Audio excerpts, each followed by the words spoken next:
started. We'll call to order the regular meeting of the City Council. Our City Council serving as a successor agency to the former Redevelopment Agency Board for Tuesday, October 1st, 2024. This is our 5 p.m. closed session. Roll call, please. Councilmember Betts. Present. Councilmember Gardner. Present. Councilmember Nunez. Mayor Councilmember Pro Tem Pai. Present. And Mayor Mattis. President. Councilmember Nunez will be calling into closed session.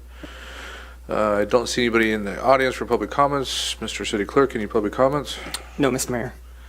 Mr. City Attorney, would you announce the closed session? Thank you, Mr. Mayor. We have one item on closed session tonight. It's conference with legal counsel regarding existing litigation. The case is Higher Yields Consulting LLC versus City of Desert Hot Springs. Thank you very much. We'll recess to closed session.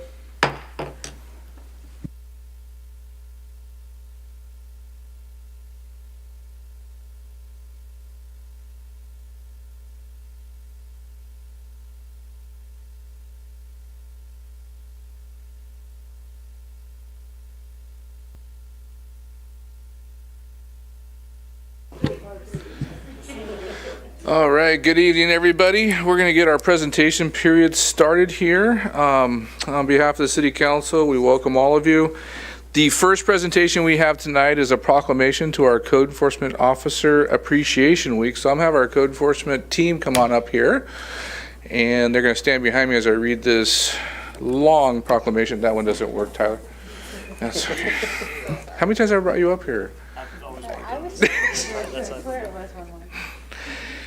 Well, on behalf of the City of Desert Hot Springs, this proclamation is whereas the state of California has proclaimed the second week of October as the Code Enforcement Officer Appreciation Week. And whereas code enforcement officers provide for the safety, health, and welfare of citizens and communities throughout the state of California through the enforcement of local, state, and federal laws and ordinances dealing with various issues of building, zoning, housing, animal control, environmental, health, and life safety.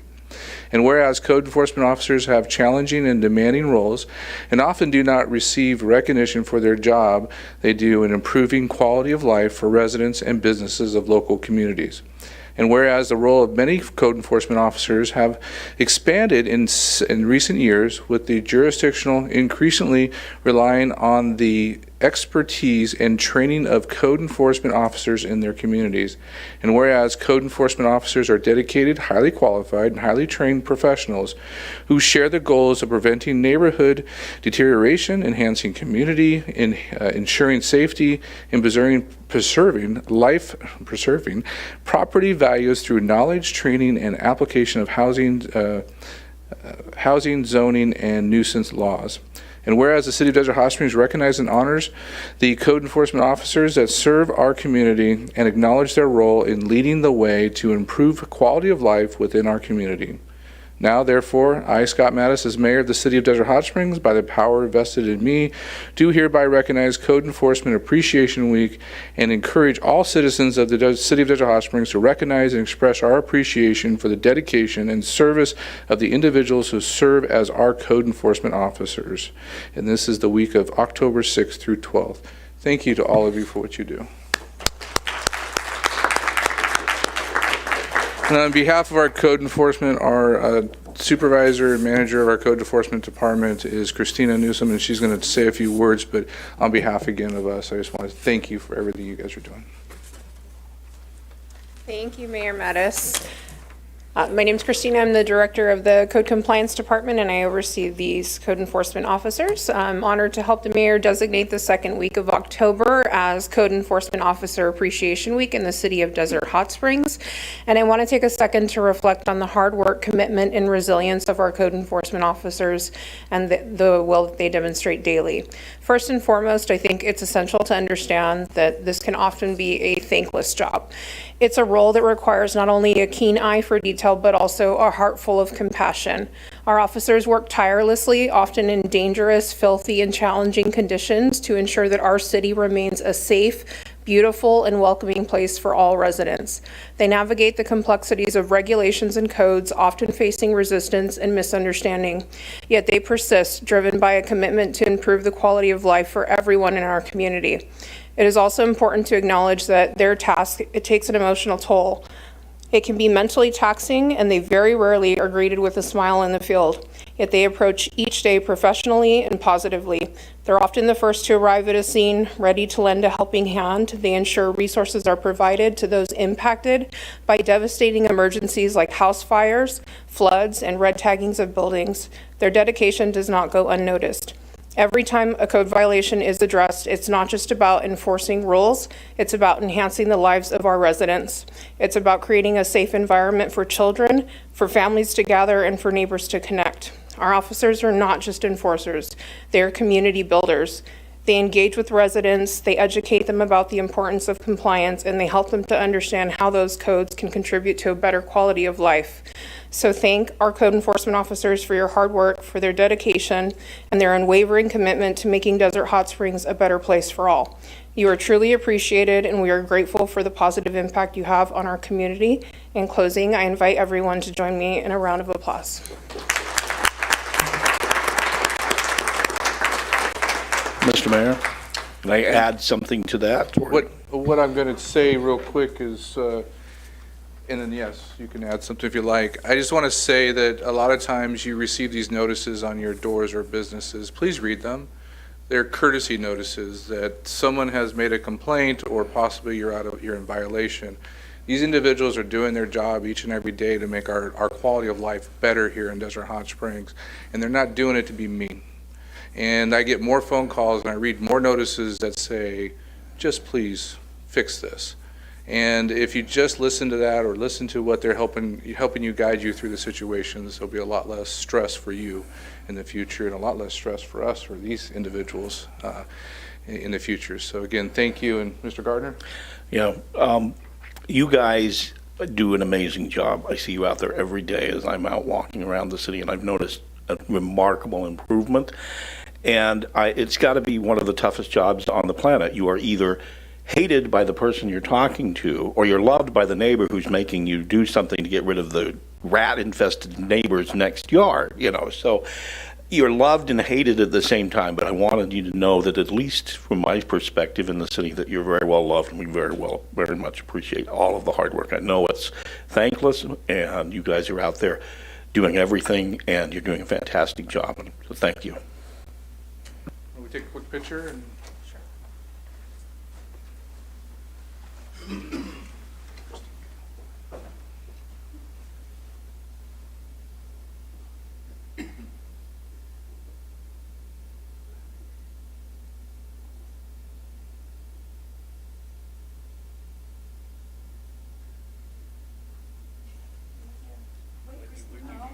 She gave me the thumbs up. I'm sorry, I had one. she don't want to waste it. Anyway, thank you guys for everything. Thank you guys. Thank you.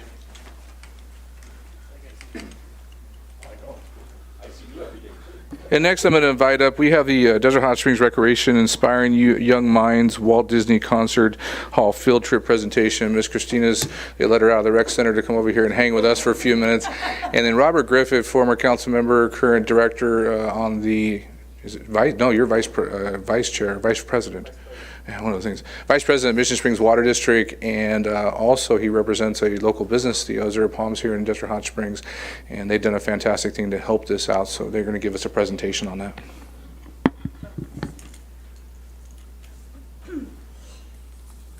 Thank you, Mr. Mayor, Mayor Pro Tem Pai, Councilman Gardner, and Councilman Betts, and city staff. Good evening. My name is Robert Griffith. I am here with a different hat today than those who saw me this morning or last Friday as operations manager at Azure Palm Hot Springs Resort and Day Spa Oasis. As you can see, we have up here on the display, this is a Desert Hot Springs Opening Doors Inspiring Young Minds program. So I want to ask, what can $1 buy you? It's between 4 and 9, so maybe half a kilowatt hour of electricity, 0.2 of a gallon of gas. Actually, it can buy you a lot more when you all combine it together. We have many visitors that come here for the day to enjoy our hot springs, healing mineral waters. Day spa guests enjoy the healing waters and use our city streets, public utilities, paramedic services, I can attest to that. Yet they don't pay taxes on any of their spa visits or their massages. Azure Azure Palm Hot Springs joined with the City of Desert Hot Springs in funding this program solely for the benefit of children who live here. For this reason, we charge every day visitor $1 in addition to their entry fee. This fee is collected and sent monthly to hold and be used by the Desert Hot Springs Recreation Center for these excursions. This $1 allows us to organize and pay for excursions for Desert Hot Springs children. Some children and even adults have never left the area and seen what Southern California, let alone the world, has to offer. It's our responsibility as leaders to ensure that even our most disadvantaged youth have an opportunity to see and do things that bring inspiration to their lives so they do not remain in a cycle of poverty and hopelessness. I think we could do the next slide.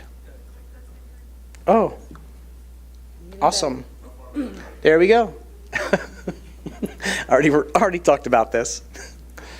As I said, the goal is to inspire children to see a world of opportunity outside of their daily lives. So far, we've collected over $15,000 through August of 2024. We started on March 27th, 2023. So in a little over a year, that's how much we've been able to collect. We're currently working with the middle schools trying to ensure we can also reach those parents who cannot afford the recreation center programs. We want to make sure that we reach our most disadvantaged youth all across the board. I want to say that none of this could have transpired without the assistance of Roberta Cernick over here and Christina Felipe. We really hope that other local spas will join us so we can expand the program to offer even more services to the children of Desert Hot Springs. This morning, those of us who attended the Palm Springs Unified School District Legislative Breakfast, Superintendent Tony Signoret asked us to all think about how we can work together to ensure a bright future for our school children. Azure Palm and the City of Desert Hot Springs has already done that, and this program is a result of their efforts. I want to turn it over to Christina Felipe, who has worked with the children and gone on the trips, to go over some of the slides that we have. Good evening. As Mayor Mattis said, I did get a chance to come out here and talk to you a little bit about what we have been able to experience because of the program. Let me go back there. We did get to go to Disney Concert Hall and see the Music Center this summer. We took a charter bus of 50 kids out there, and that was definitely an experience, everything from getting on the bus. Many of our students have, like he mentioned, have never been outside of the desert. So just to get on a charter bus was really cool. The fact that it had the bathroom in the back, all those little things that we take for granted, kids really appreciated. Most of them didn't realize the trip would be so long. So once we did get there, we got to actually walk down to a food truck. We had lunch before our tour, met up with Maria and a guest who were going to be joining us, and just the entire experience of getting to sit out there, enjoy our meal. We got to visit the plaza that's also part of the concert center. You can see here the kids are just enjoying their meal, and we're all just kind of just stretching our legs and getting ready for the tour. Some of the experience, they got to see that just a lot of the artwork. The concert hall takes the time to walk you through each of the halls where you get to see the different architecture and acoustics and the reasons why people's donation is incredibly important to create these beautiful places. It was all a vision, I believe, of Disney's wife is what we got to see. So everything was ocean inspired, and the kids, they just had a really good time walking through it. Getting to notice all the differences where some famous musicians and composers get to be. Here you can see this particular piece was actually made with broken china, so different dishes. The kids got to see that they can recycle and turn it into something new, which is something that we encourage at the rec center, just taking recycled products, making them into something beautiful that other people can appreciate. So we got to walk through, different tour guides took different age groups throughout the concert hall, and we just got to walk down Los Angeles. A lot of them had never been there before, so that was an eye-opener. They didn't realize how much traffic there was and how quickly they needed to cross the street. So we made sure that they did that and got there safe and got to experience the hall. They did also get to experience this really cool area where you stand down from these steps. You can make like a singing sound, or just you're just talking and you can hear it just all around you, echo around, and that the kids had so much fun with. So that was probably something I had never experienced myself. We didn't get to watch, see any performances or watch anything due to confidentiality of plays and music pieces being set up, but we did get to sit in these really, really beautiful halls and just kind of take it all in. It was just an experience. I had never been to this place before, so not only the kids were getting the experience, but I was as well. We got to sit in, like I mentioned, a lot of the different areas and different places where they get to play the music, and you can just admire all of the architecture. The kids had so many questions, and we did give them a little bit of a background on where they were going to be visiting, so that our questions were informed, and we didn't waste anyone's time. So it was good for them to kind of build on knowledge we were already discussing at the rec center. Here you can see they're walking up the stairs, enjoying their time with friends. We did group them up by age group, so they were around kids of their own age. We definitely believe in the arts, and they were having a great time outside, looking at the different arts.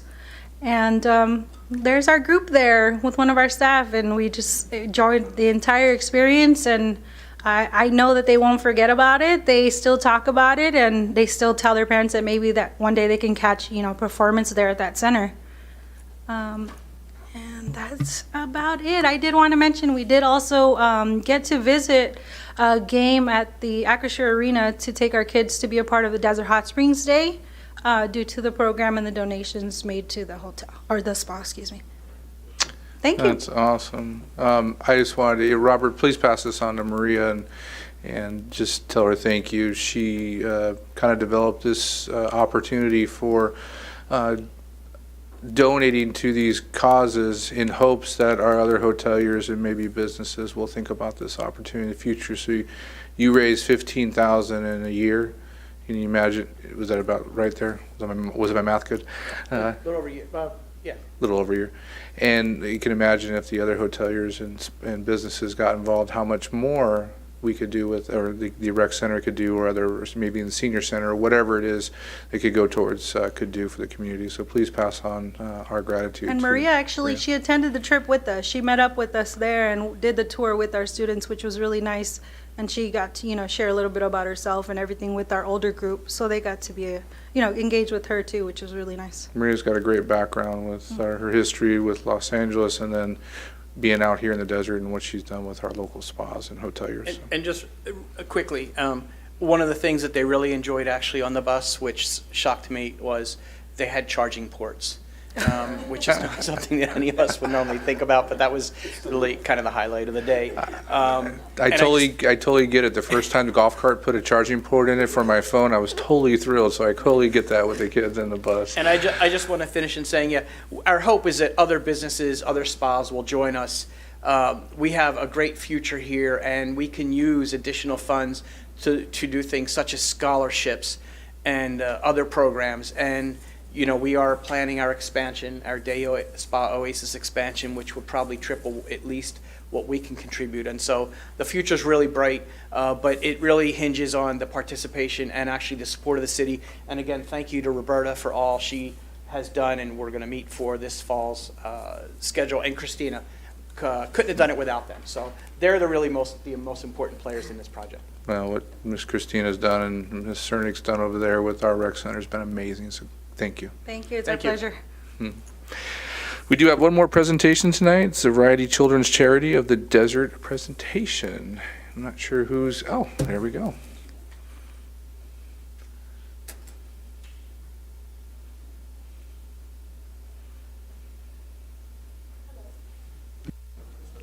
Oh, is that better? Okay.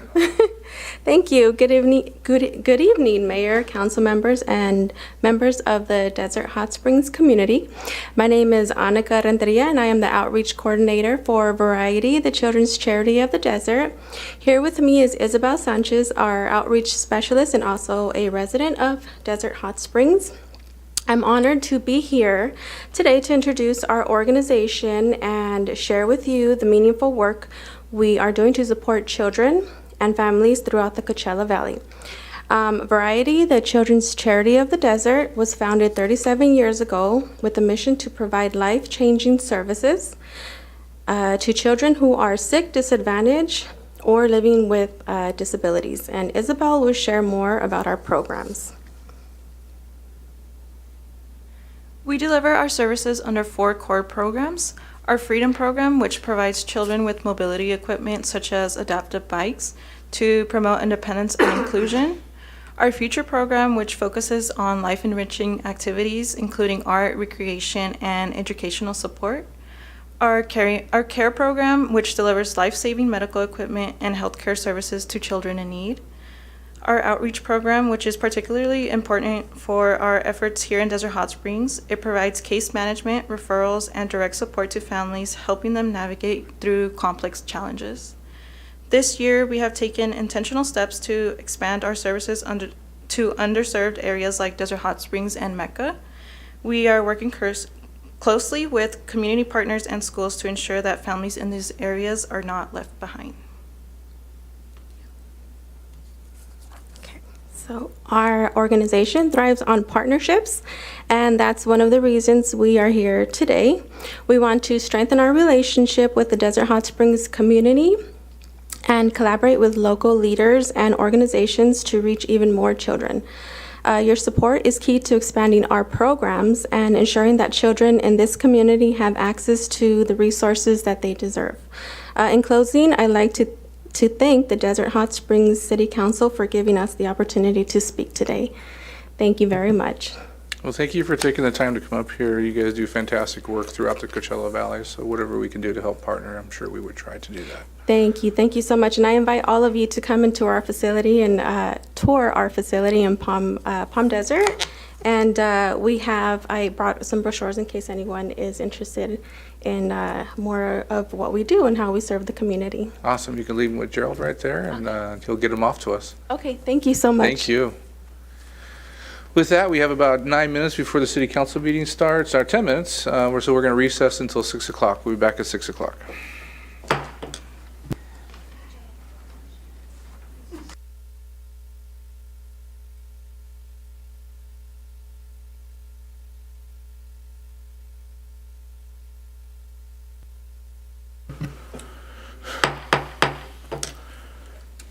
All right, we get the council back to the dais. We're going to get started here. It is 6 o'clock, and I'm going to call the meeting to order for the City of Desert Hot Springs. It's the regular meeting of the City Council, and the City Council serving as the successor agency to the former Redevelopment Agency Board for Tuesday, October 1st, 2024. This is our 6 p.m. regular session. Roll call, please.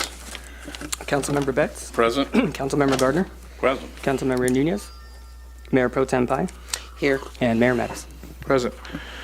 Mr. Nunez works for the county Child Protective Services and had an emergency call and is still stuck in traffic trying to get back here, but he is on his way and trying to be here before the end of the meeting. Our invocation tonight is going to be by Randa Ray, the Community Church of Desert Hot Springs.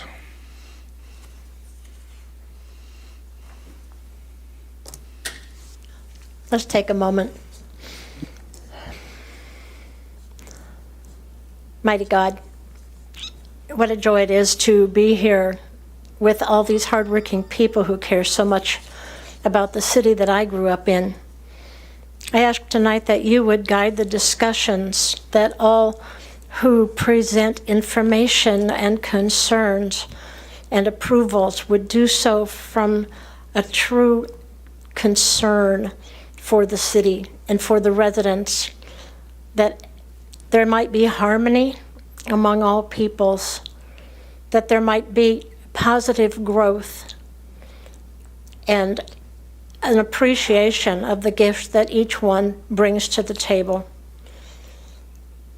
Cover this meeting and this city with your benevolent love.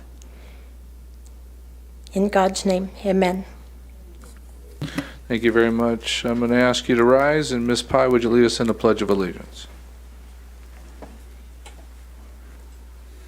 With enthusiasm, I pledge allegiance to the flag of the United States of America and to the republic for which it stands, one nation, under God, indivisible, with liberty and justice for all. Mr. City Attorney, would you report on closed session? Thank you, Mr. Mayor. There are no reportable actions.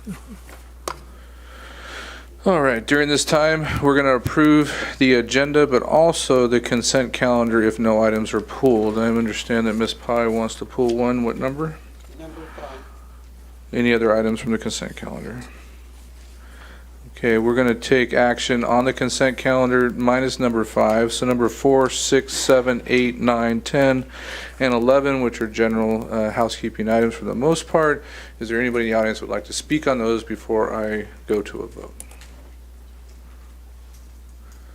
I see nobody coming forth, so we will now entertain a motion on approving the, go ahead. Move approval of the agenda and the consent calendar with the exception of the item. Okay. You want to push move on the screen? There's nothing on Mr. Gardner's screen. And go with the vote. Well, we, do you need a roll I'm call sorry, vote who on was that, or the- can I just? Who was the second? I have a motion from Mr. Gardner. Who seconds it? Ms. Pye seconds it. All in favor, say aye. Aye. Any opposed? Item passes.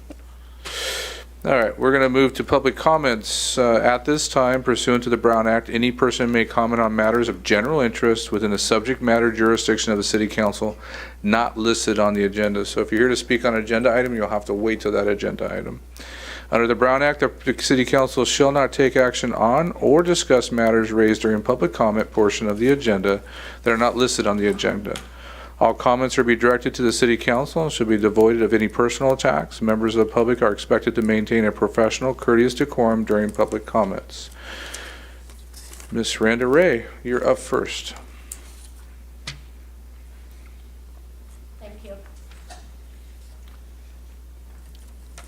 As I said in the invocation, I was raised in Desert Hot Springs. And back in January, the Historical Society of Desert Hot Springs completed the purchase of the Rock House, which is on 3rd Street. It is currently open on Friday mornings, but we're beginning a new program. It's called History Speaks, and it will be featuring one speaker every month on the first Saturday of the month at 11 o'clock to talk about some of the things that have happened in the town, to have so that we don't forget what a great town we have and all the things that have happened. It's 11 o'clock this Saturday. The presenter will be the Rotary Club of Desert Hot Springs, which it's the oldest service club in Desert Hot Springs and has been around since 1947. There will be exhibits and some presentations. The new president of the Rotary Club will be there. And so the donation, we hope people will donate $5 because we have to pay to have the electricity and all that. We are not subsidized by the city. This is just by people who love their town. So I would invite all of you to come, bring friends, and come and share not just this Saturday, but the first Saturday of every month. We have some great speakers.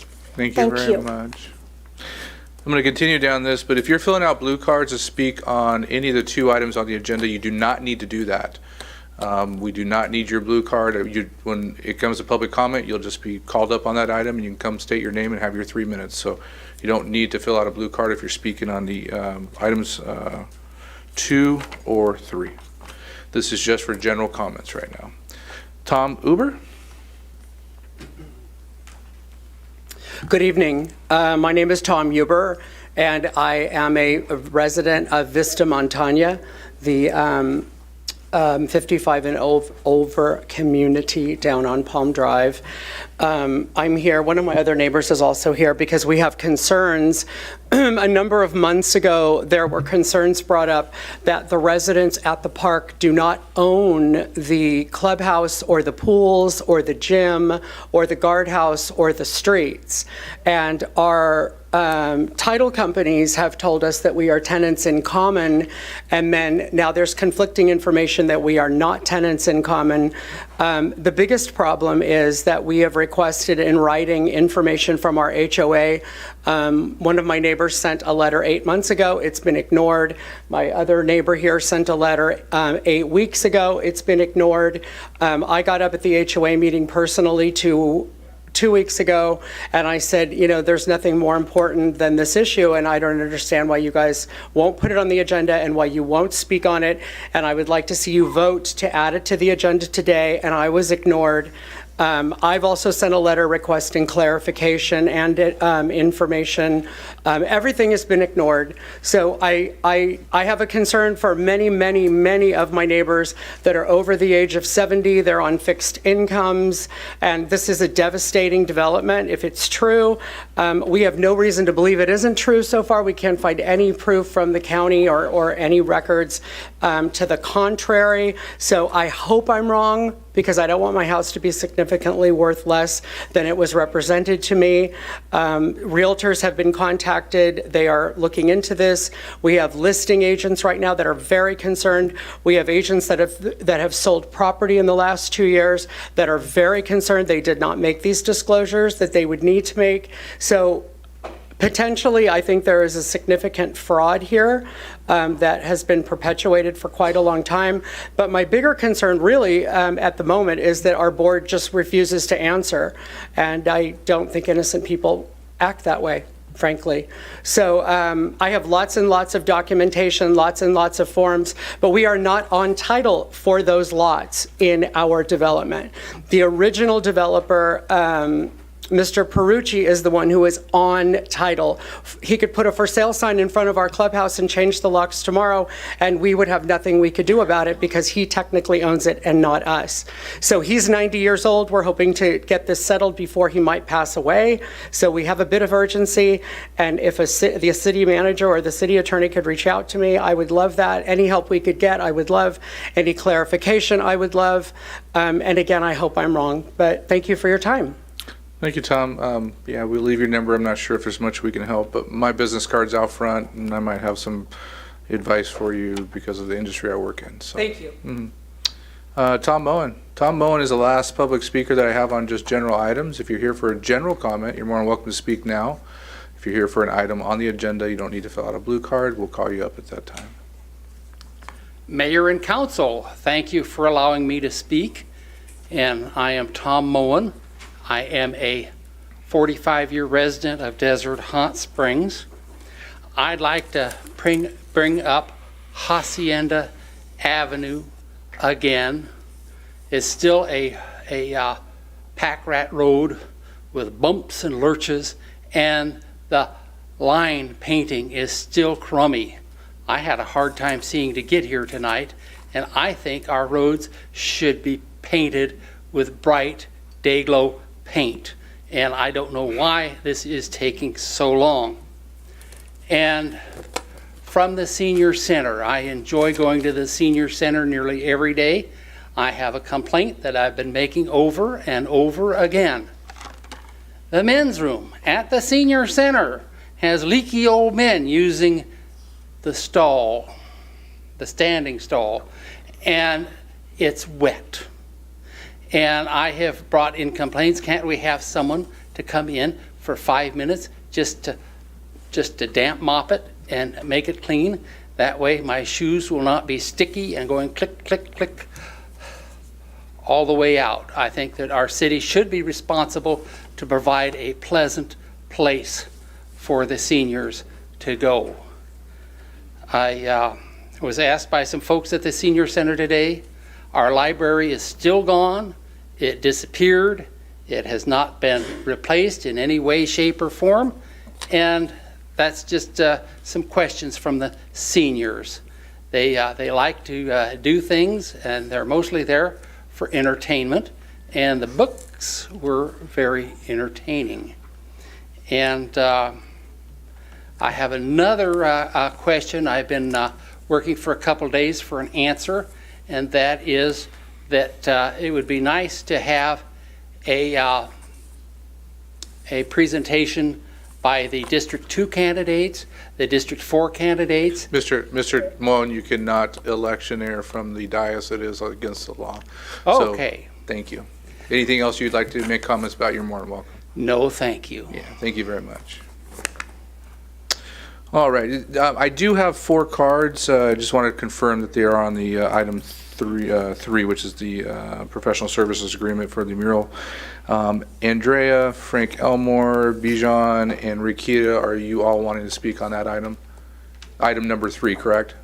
Okay, I just wanted to make sure that was it. You're not here to make any general comments besides that item. So when we get there, I'll call you up, and then anyone else that wants to speak can during that item.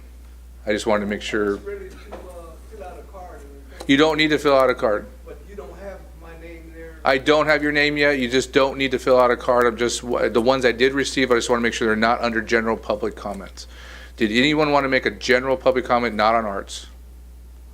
Okay, when you get to the art one, I will call you up, and you don't need to fill out a card. I'll just say, come to speak, and you can come up and give your 3 minutes. All right, so we're going to move to city manager's report. Well, thank you, Mr. Mayor, members of the council. Just a couple updates, one of which exciting news, and this will be coming to the next council meeting. Courtyard Park is getting close to going out to bid, so we'll be bringing that in front of the council next meeting, and also talking about how to go forward with the naming of the park as well. So exciting news coming to our next council meeting. And just wanted to, I know earlier in the presentations we had a topic of Code Enforcement Week. And I think it was great, recognizing the staff of all the good works that they do. But I also wanted to just recognize Christina Newsom as well on it. It takes the individuals on the street to kind of get it done, and it's a tough job, but it also takes a good leader to understand and know the rules and regulations to lead them. So just wanted to thank Christina for all the work that she does in recognition of Code Enforcement Week as well. At this point, I'm going to turn it over to Ms. Wilms. Thank you, Mr. City Manager. Tonight, we're going to ask Jeffrey Buckheim, our Administrative Services Director, to provide us with some financial highlights. Good evening, thank you. So here are financial highlights for the first quarter of 24-25 for the General Fund and the Public Safety Fund. As of September 30th, our revenues have been over $3.2 million, which is at 9% of the amended budget. Last year at this time, our revenues were at $2.5 million, which was at 7%, and 2 years ago, our revenue was at $2.6 million, which is at 8%. Expenditures for this fiscal year is $8.6 million, which is 25% of the budget. Last year at this time was $8.9 million, which was 26% of the budget. And 2 years ago, we spent $6.8 million, which was at 19% of the budget. And that's my report. Thank you, Mr. Buckheim. Next up, we'll have Roberta Cernick, our Community Service Director. I know that's not all of it. See, I'm not the only one. It's a long title. It's a very long title. In the world. And I haven't said it in a while. She's going to provide us some updates on recreation, programming, and events in the community. Yes, it's Recreation and Community Services Director, and it doesn't fit in here, so we had to shorten it a little bit. Good evening, Mayor, City Council residents. I have some exciting announcements tonight on some upcoming programs and events that we have. So last year we decided to have a photo contest. It was our 60th anniversary, so we wanted to involve the community, and we had so much participation last year that we are going to just make it an annual thing. So we have our 2024 photo contest. We have 3 categories that you can submit your photos, and it's hometown pride, beautiful landscapes, and animals. So everyone is encouraged to submit their photos, and the City Council will pick the winner, and then your photo will be actually on a billboard, the winner, on Palm and Dillon. So this is open now, and all entries are due on Thursday, December 12th. This is really exciting, and it's just an update. So our Future Leaders program is similar to our Civics Academy, and our first session is starting this Thursday, October 3rd, when we have 6 students enrolled in the program. So this program was geared for high school juniors and seniors, so we're really excited to get this program launched. We are hosting a senior scam awareness seminar in collaboration with Assemblymember Greg Wallace. He's coming to the Senior Center to talk about scams. Scams are on the rise with seniors, and so we'd like to invite our senior community to come out. It is free. It's going to be on October 29th from 9 to 11 at the Senior Center. You can sign up online, or you can call the center and just provide your name, and they will put you on the list. And I'd like to note that you do not have to be a member of the Senior Center to participate.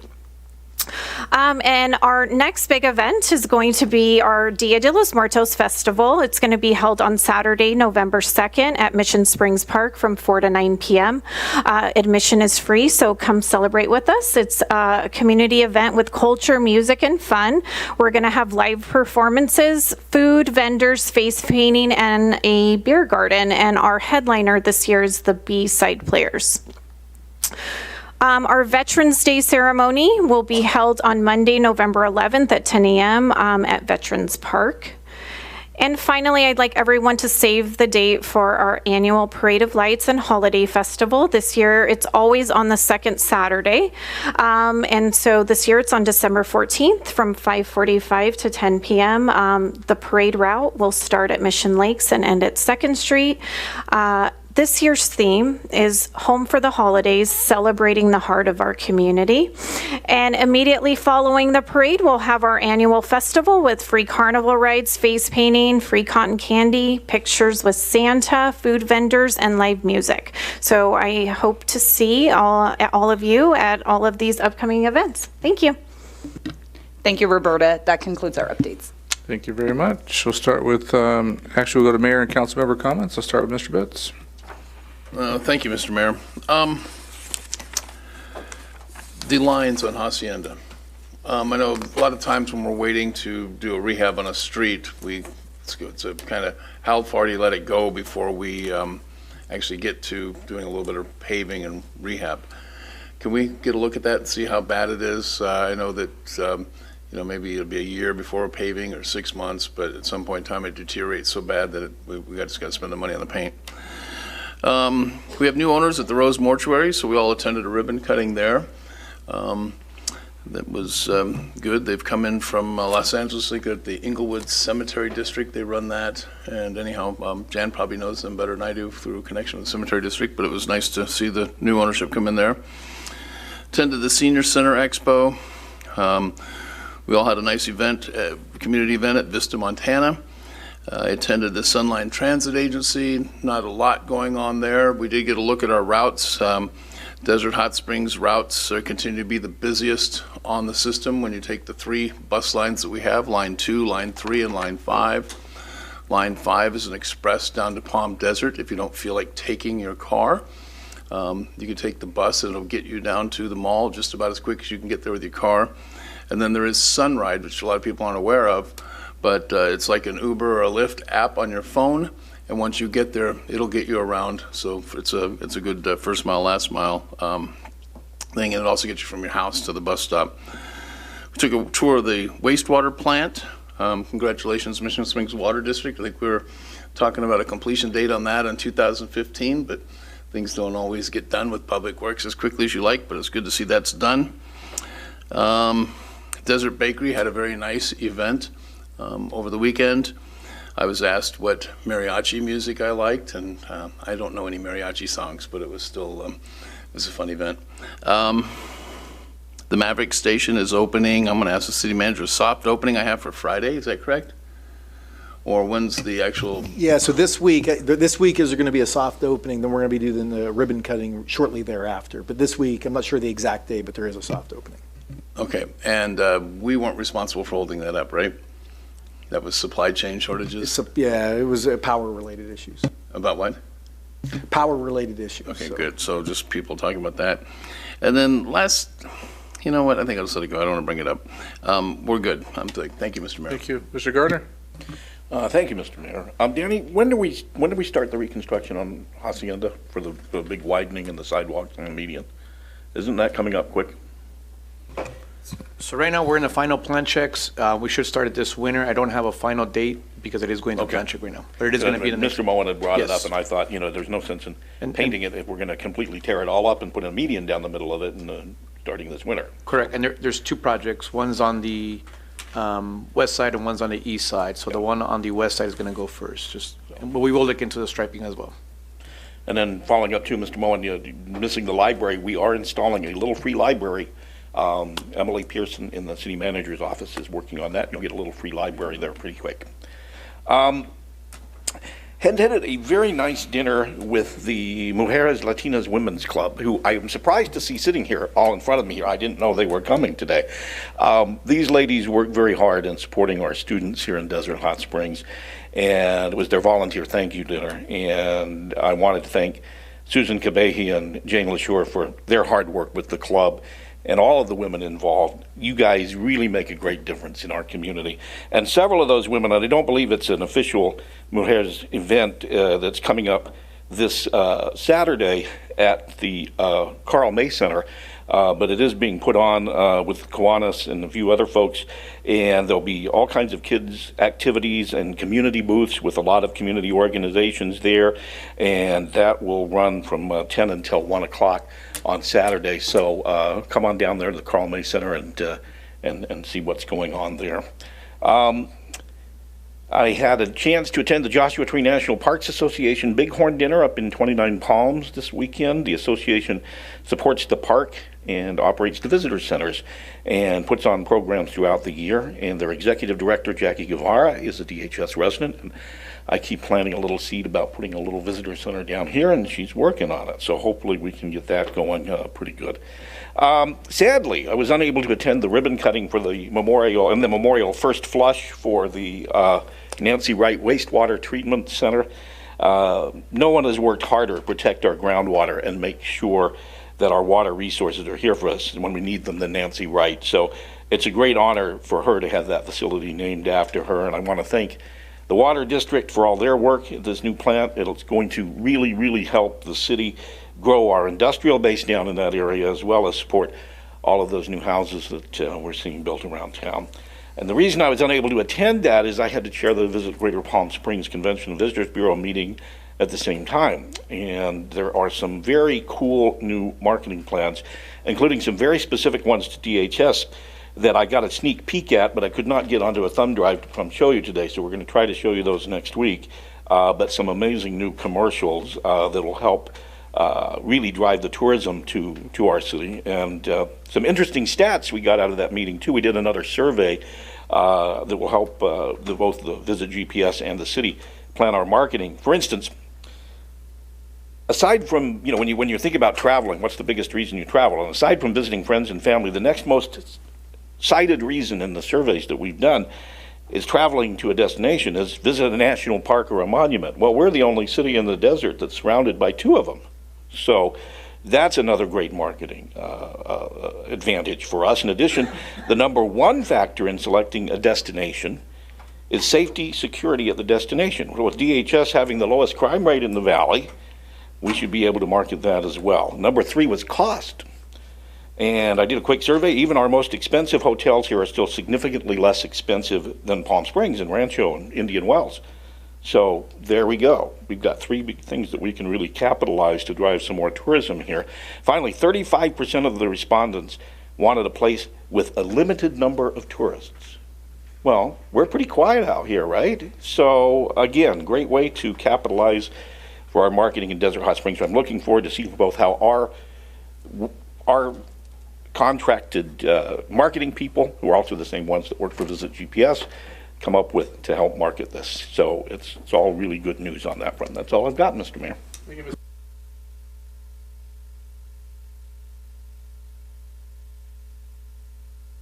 Ms. Pai is organizing, so I'm going to go first. Mr. Nunez is still on his way and probably not going to make it till closer another half hour. So we're not going to drag out too long, but I wanted just to report on my activities. As mentioned before, the ribbon cutting for the Roses Mortuary a couple years ago was purchased by an LA firm, and they've just revamped it, reorganized it, remodeled, and they had a ribbon cutting with the Greater Palm Desert Chamber of Commerce. So was a little different than the greater Coachella Valley, but it was a very nice event, so I wanted to welcome them. Desert Hot Springs, after I left that, Desert Hot Springs High School has a fantastic program by involving the local leaders of the communities. So they invited about 10 of us, and we were able to come and get a tour. They do this probably about every 3 months, so a couple times a year, maybe 3 times a year. And it's always heartwarming to see what the educators are doing, but we're very, very fortunate here at Desert Hot Springs to have Principal Tinoco as our principal. He started at elementary school, went to middle school, and now is at our high school, and he has a lot of respect of the kids of our community, and he's really changed that in the last 2.5 years.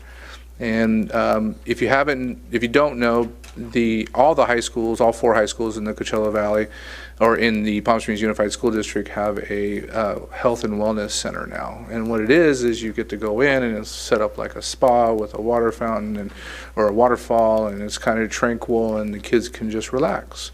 And then there's a person that works in there and kind of triages their mental state a little bit by just maybe doing a puzzle, or maybe they need to see a counselor. And it's a really great opportunity for the kids to be able to express themselves if they need to in other ways that they might not be able to in normal settings. We got a sneak peek of the new barbershop at the high school. They have a new, it's not a pathway because they can only have so many pathways, but it's a new opportunity in one of our local barber shops. The barber in that shop actually went down and got certified as a instructor and will be teaching our kids. I'm probably going to be wrong a little bit on the number, but this was a significant. They'd planned on maybe 10 or 15 kids, and they had 50 sign up. So it's going to be a significant program for our community. So very excited about that. And then we were able to take a tour of the Public Safety Academy and the Real Academy, which I've taken many tours of, but it's always great to see what they're working on and what they're doing moving forth.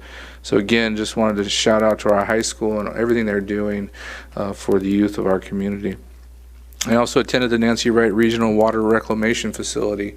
Nancy Wright was on the water board for over 30 years, and she was very significant in protecting the rights of our community when it comes to our water rights. And so this facility being named after her is very important because of the infrastructure that it put in for our businesses and residential areas to grow on the south end of our community.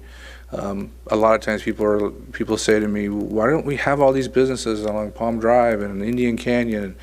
A lot of it has to do with the infrastructure and what you have to put in to be able to build your business, and having the infrastructure of sewer in and ready to go and just for a hookup is a lot less expensive for individuals. So with the growing of our industrial, our warehouses down there, being the Amazon's already underway, with the grading and then the 1 million square foot gateway project next to it, it's really important that our cannabis industry and our warehouses be able to hook into this. So it was really great to see how state-of-the-art this facility was, and to have this finally dedicated and will be fully operational very soon. And it will relieve the Horton plant, which is, some people know, right at Mission Springs Park, right in the middle of our community, and it will relieve a lot of that flow from there in the future. This morning, Ms. Pye and I and our city manager were able to attend the legislative update by Palm Springs Unified School District. It's always great to see what's going on within the school district, but the way they've done it the last couple of years has been fantastic, because they actually have the kids of our community give the report.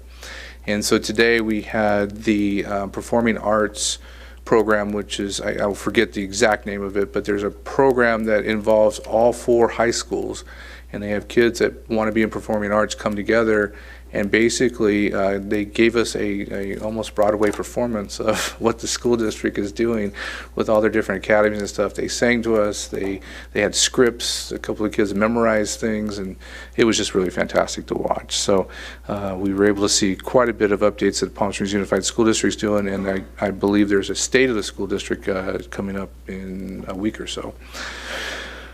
I attended the Coachella Valley Association of Governments Executive Committee as a representative for Desert Hot Springs, and there's a couple things that were important. If you've heard a lot about the CV link, it's actually fully either constructed or in construction now. There's no leaks of the link that are not in construction. They've bought all the right-of-way, they're in construction, and about a year from now they should be completed. There is a shoot off of the link, which is called the Arts and Music Line, that was a grant was received, and that basically is going to run in the concert areas of Indio and Coachella and La Quinta, and that's a beautiful rendering, and that'll be underway soon.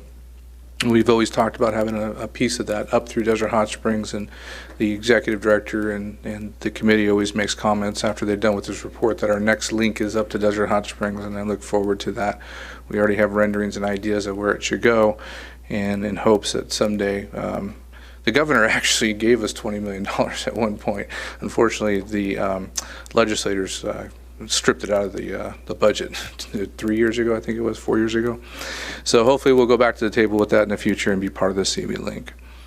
And then what I thought was really important that we got to continue to keep our eye on is the Good Neighbor program. So CVAG has a homelessness committee that Ms. Pye sits on, and they've been talking about issues with our unhoused and homelessness. As most of you know, that we're trying to handle our own issues within our community, but it's not helpful when other agencies drop individuals off within other jurisdictions.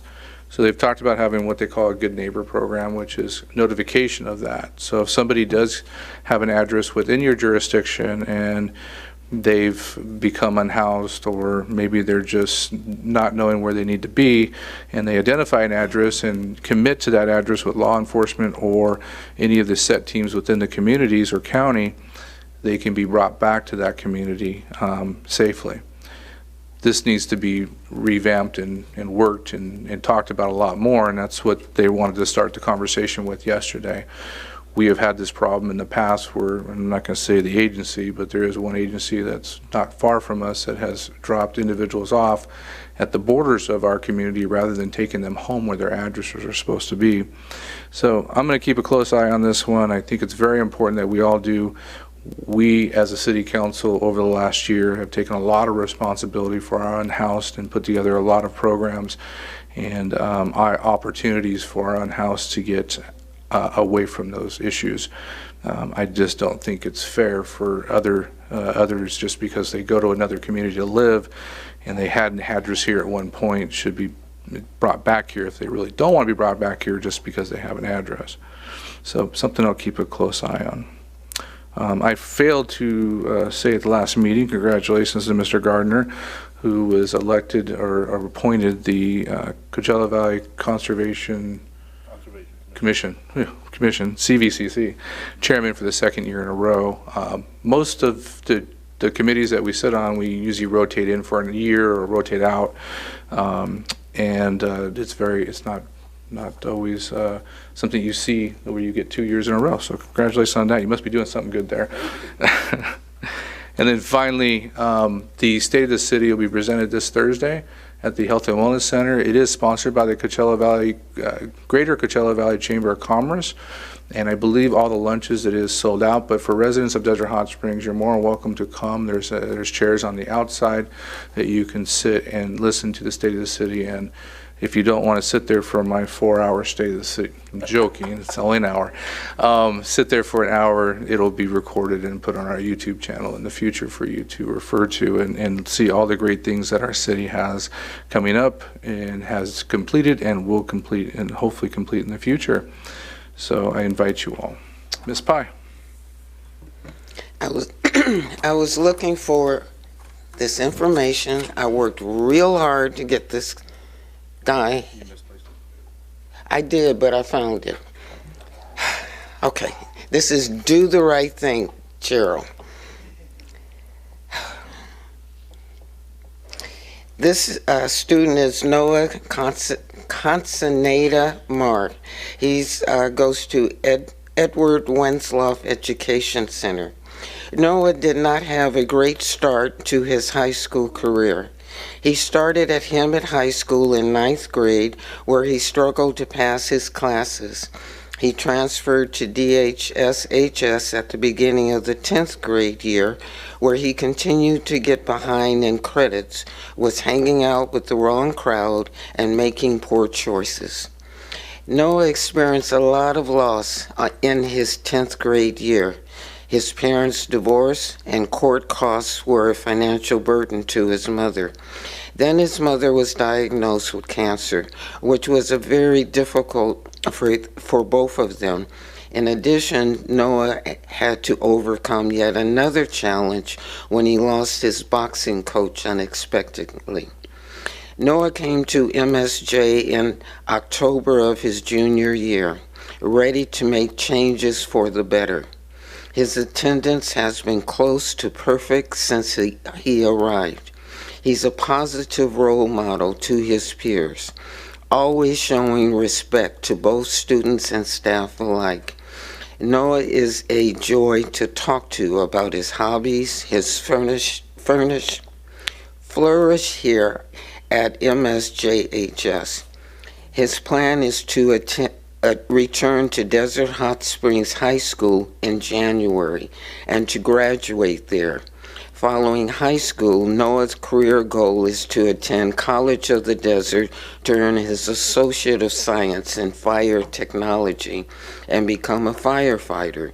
He would also like to continue to live his dream, becoming a mixed martial arts fighter in the UFC Ultimate Fighting Championship.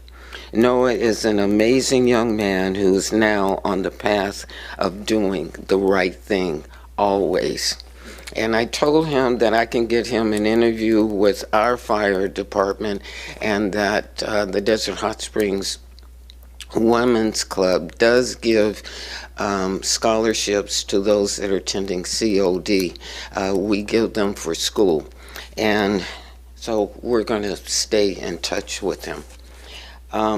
Also, going back to the CVAG Public Safety Committee and the Homeless Committee, initially they had asked us to do an ordinance,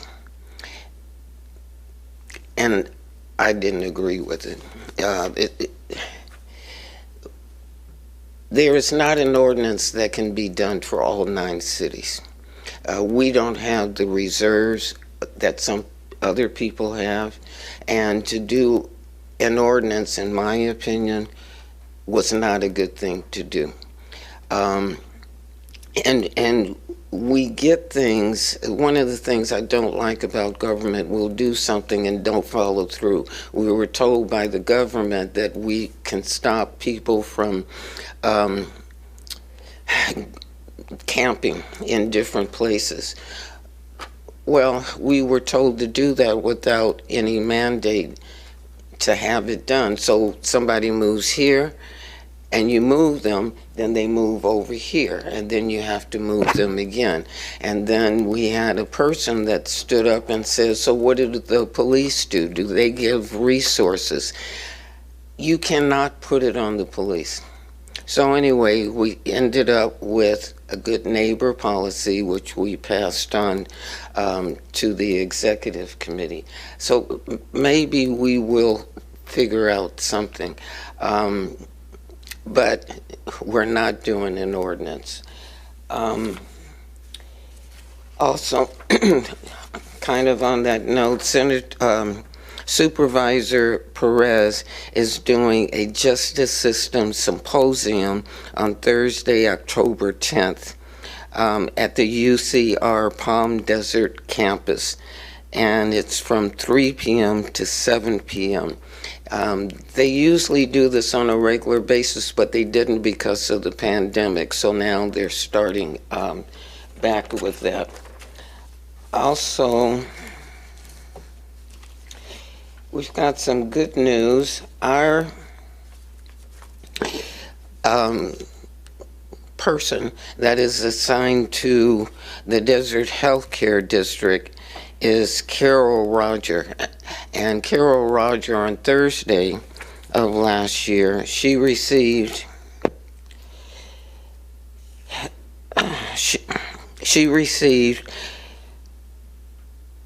the Association of California Healthcare Districts recognition of Desert Healthcare District and Foundation Board Director as State Trustee of the Year. And that was a good thing for us. And also, I'm ready. Danny Lux was awarded at the request of Councilman Nunez. Mayor Mathis gave him key to the city. And he was also Grand Marshal that year for our holiday parade. And he was just nominated for he was just nominated for a Grammy nomination. And that's going to happen on November 14th. And it's for Best Contemporary Mexican Music Album. And it's one of 2 categories that will be presented on the 25th Latin Grammys on November 14th. And he stated before that he was proud to represent Desert Hot Springs. So that was another good thing. And to all, the spaghetti dinner, this is my last thing, is November 16th, and it's for the library, and it's going to be done at the Elks Lodge. And I think that's all I have, Mr. Mayor. And Mr. Lux. One more, sorry. We gave $1,000 to the Foundation on Aging and $1,000 to the Desert Hot Springs High School Band. Awesome. And for Mr. Lux, I did not know who he was. I'm not in that era of music, and I thought, oh, we're just going to give a key to some individual that did some great work. He grew up here and went off to play music, and oh my gosh, the young ladies and young men that showed up we literally had to have him behind the dais out there signing autographs because there were so many people that showed up here. It's pretty awesome to see what he's done with his life, and hopefully wins this Grammy. All right, we're going to move. We're still waiting on Mr. Nunez, who really wanted to be here for item 3. So we're going to move to 2 more items, and then we'll get right to that. I know a lot of you are here for that, and I appreciate your patience. We're going to go to our first item, which is a public hearing. Item number 2, establishing the foundation of underground utility district area number 2, Indian Canyon Drive, between 19th Avenue and 20th Avenue. Mr. Boris.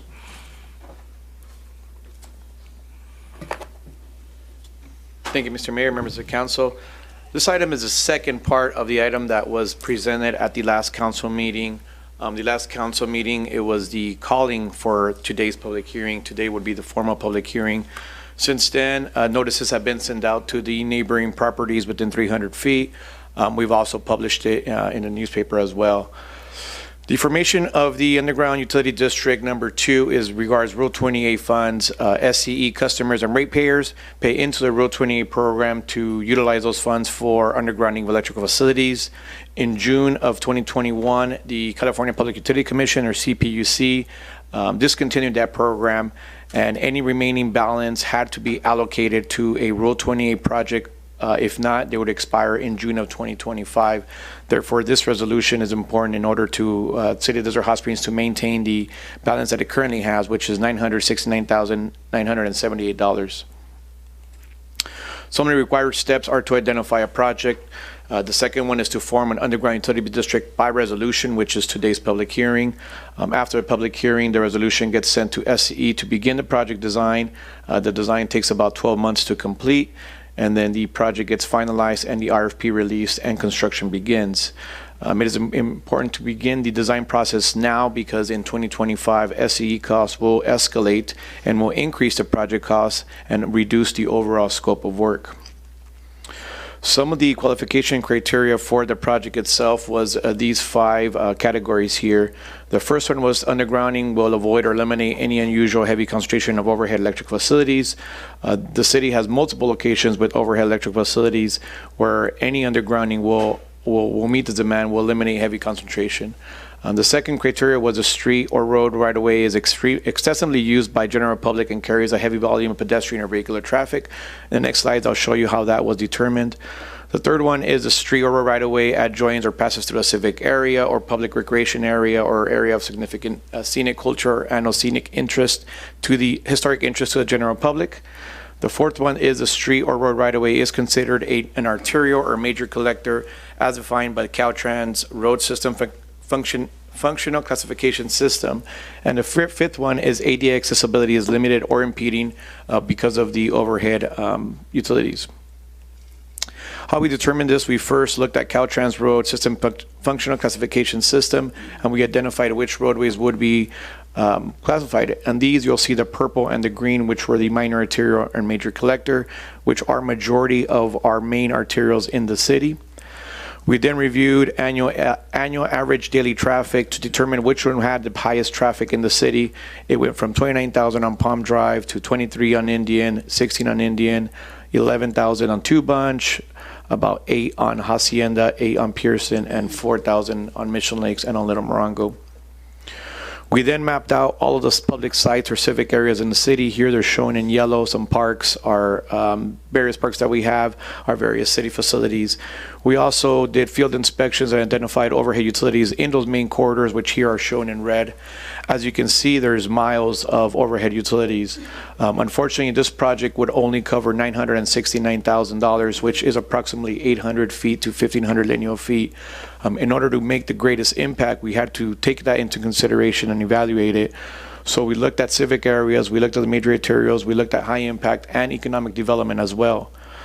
The section that was identified as the underground utility district was Indian Canyon from 20th Avenue and 19th Avenue, which is shown here. As you can see, this corridor, there's a small little section there that is remains overhead. The rest of it has been undergrounded up into the city limits. This here again is shown here. There are overhead lines right now from 20th Avenue all the way to 19th Avenue. And again, the criteria for this determination was: one, there is a heavy concentration of overhead electric facilities. This is the entryway into the city. This is classified as a primary one road inner circulation element. This does have a high volume of traffic with an average daily traffic of 16,000, 23,000 vehicles per day. This is identified as a major collector in Caltrans roadway functional classification system. The cost range is within the available funds of $969,978. And this area is currently getting a large growth in development. So this project will help promote economic development to this area. Again, in September 17, which was the last City Council meeting, City Council adopted a resolution calling it a public hearing for today. Today is the actual public hearing. City Council would need to ascertain whether the public necessity, health, safety, or welfare requires the removal of poles, overhead wires, and associated overhead structures within area number 2, which is along Indian Canyon between 19th Avenue and 20th Avenue. There's also a city engineer report that's required to identify the project costs, property owner costs, city costs, and project timeline. That is available as an attachment, and to determine the CEQA, which was actually determined to be categorically exempt. That concludes my staff report, and I'd gladly answer any questions.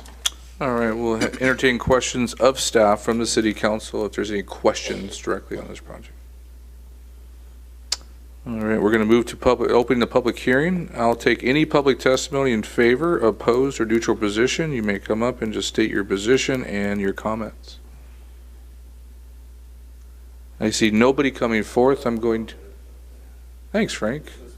Make us feel important on this item. Thank you, sir. Just state your name and in favor, opposed, or neutral position. I'm Frankie Elmore, and I just want to make a comment. Sure. And this is in regards to the mural situation. Mr. Elmore, this is on the public hearing on the item that was just discussed. Okay. The mural's coming up next. The mural's coming up next. I'm excited. No worries. Any opposed, in favor, opposed, or neutral position on the item that was just presented? All right, we'll close the public hearing at this time, and we'll open it up for City's Council discussion or adopting the resolution. No, I don't know. We discussed this a lot last week. We've got to use these funds up. It's not taxpayer dollars, and I drove down there the other day after we had this just to check it out, and sure enough, you kind of become blind to it after a while, but cleaning those wires up and making that'll make a nice entrance to the city. So I'm all in favor of it, and I'll make a motion that we approve moving forward. So you'll be making a motion to adopt the resolution? Yes, adopting the resolution, the service agreement with which Gerald just covered up. Looks like the I'll make screen's the motion. working. Is there a second? Second. And please vote.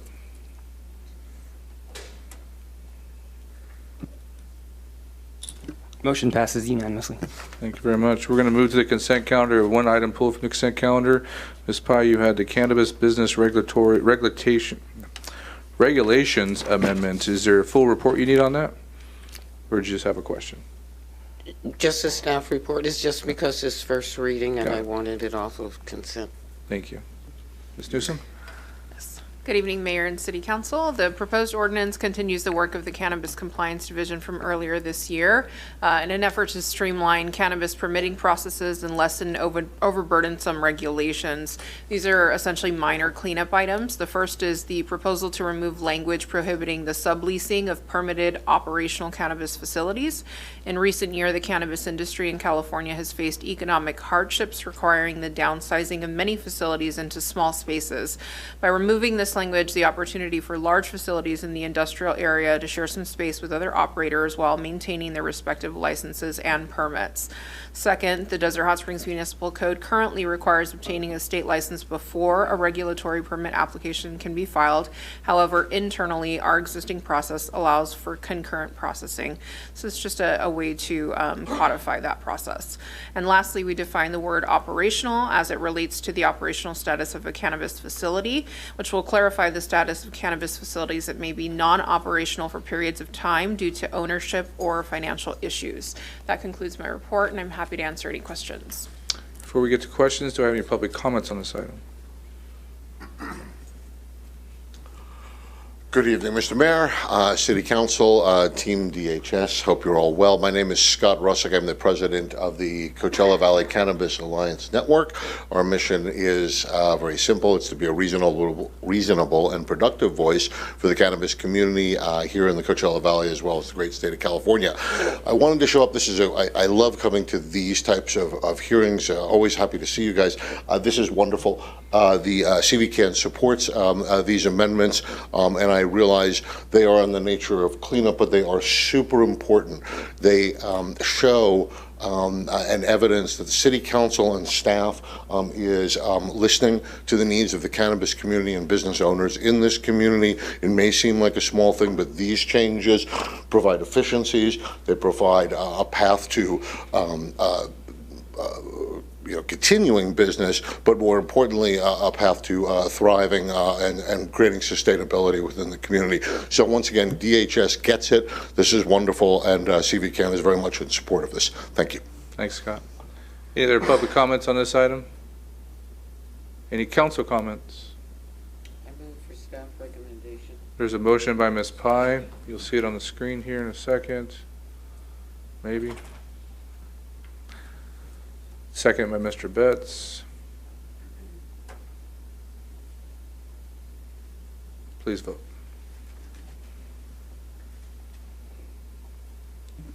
Motion passes unanimously. This is the first reading of an ordinance of the City Council of the City of Desert Hot Springs, California, amending Chapter 5.50 Cannabis Businesses and sections thereof of the Desert Hot Springs Municipal Code. The ordinance will return on October 15th for second reading and adoption. Thank you very much. We've dragged out as long as we can. Yeah, so we might have enough comments to go with. So we're going to move to the administrative calendar, item number 3, which is professional services agreement with the Mural Supply Company for the creation of the First Fridays Arts and Cultural Event and Mural Program in the Downtown Arts and Culture District. Mr. Betts, are you recusing yourself on this item? Yeah, Mr. Mayor, if you'll indulge me for just a moment here. If you're going to make any comments. I haven't said a word yet. I'm trying to be as cautious as possible. Okay. Your recusal is because of your business in the downtown. If you make any comments that could persuade the decision-making up here today, I would caution you on that. Okay, I appreciate it. Appreciate the caution. Thank you. So as I view this item, there's two parts. One relates to the proximity, and the other one relates to the art in public places and the use of those funds. And I took this up with the city manager, and I don't see the two as related. One is a funding mechanism of art throughout the entire city, which would be a citywide issue, and the other one is proximity, because I understand this is within the Pearson corridor, to put it loosely. So on my proximity recusal, my wife and I have a hair salon at 12084 Palm Drive. And the way the rules work is if anything that you vote on is within close proximity to your business or your residence that could benefit you in some way economically, then you're required to recuse, which is what I want to do. What I'm trying to do is figure out how I could get my comments in regarding the part that's citywide on this agenda. So either if I could participate as the first public comment and then exit, or if I could just make my comments here from the dais and then recuse for the rest of it.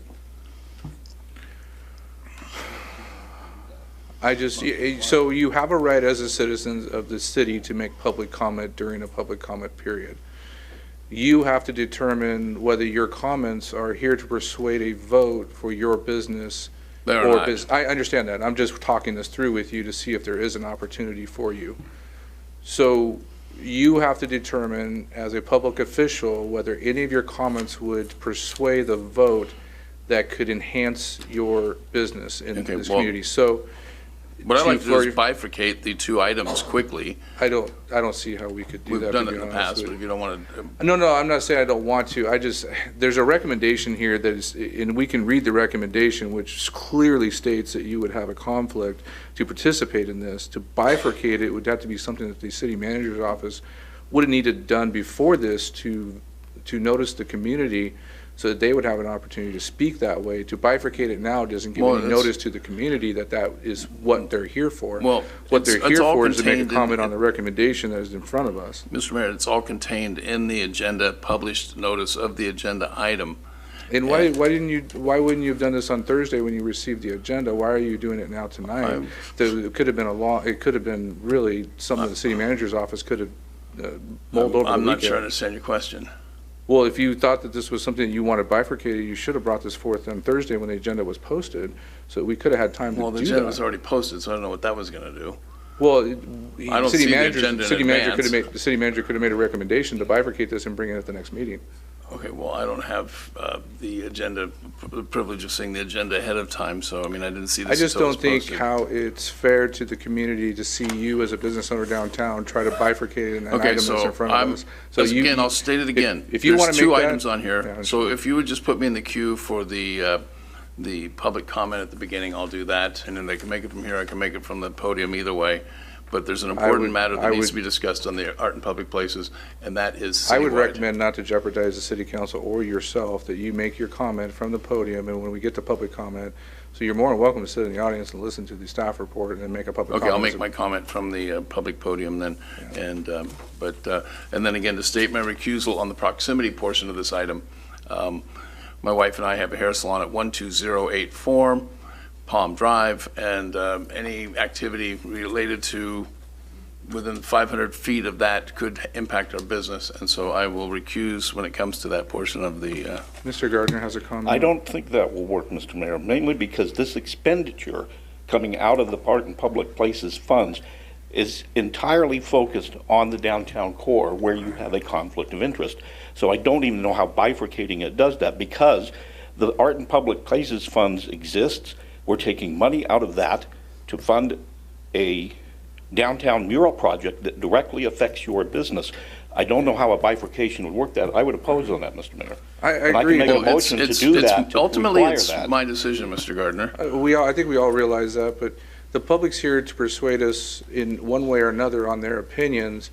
If you as a council member represent yourself down there, I see no problem with it. Right. Representing yourself from the dais is a problem. I think you have the right as a community or a community member to sit in the audience and participate. Well, that way. I will certainly, most certainly do that when it comes to this comment, but the point is that the Art and Public Places funds are not being properly applied. Now you're making comments again to persuade the vote. That's illegal. You've That's got to not stop illegal. that. That's not- You can't make comments on that at this point. FPPC complain if you want to. I would not do that. I'm just saying that we've been all held at the same I'm standard. going to leave the dais and recuse and then go sit in the audience and I just want to participate from apologize to there. individuals. This is not very proper for a public official to try to persuade a vote of any kind before a meeting like this when they have a stop the public interest, politicking. I'm not trying to persuade a vote. I'm trying to state something very seriously here with the matter. Mr. City Attorney, Ms. Pye has a question for you. If you Yes. can, straighten this out. I don't believe bifurcation is appropriate in this matter. The agenda has already been posted. It is one item, so I don't think bifurcation is appropriate. In terms of potential conflicts, I do think proximity and the public funds being used in this case does create a potential conflict under the Political Reform Act. So I do believe that merits a recusal. Everybody satisfied at this point? Okay. Who's going to give the report? Ms. Wilms? Thank you. Good evening, Mayor, City Council. So I had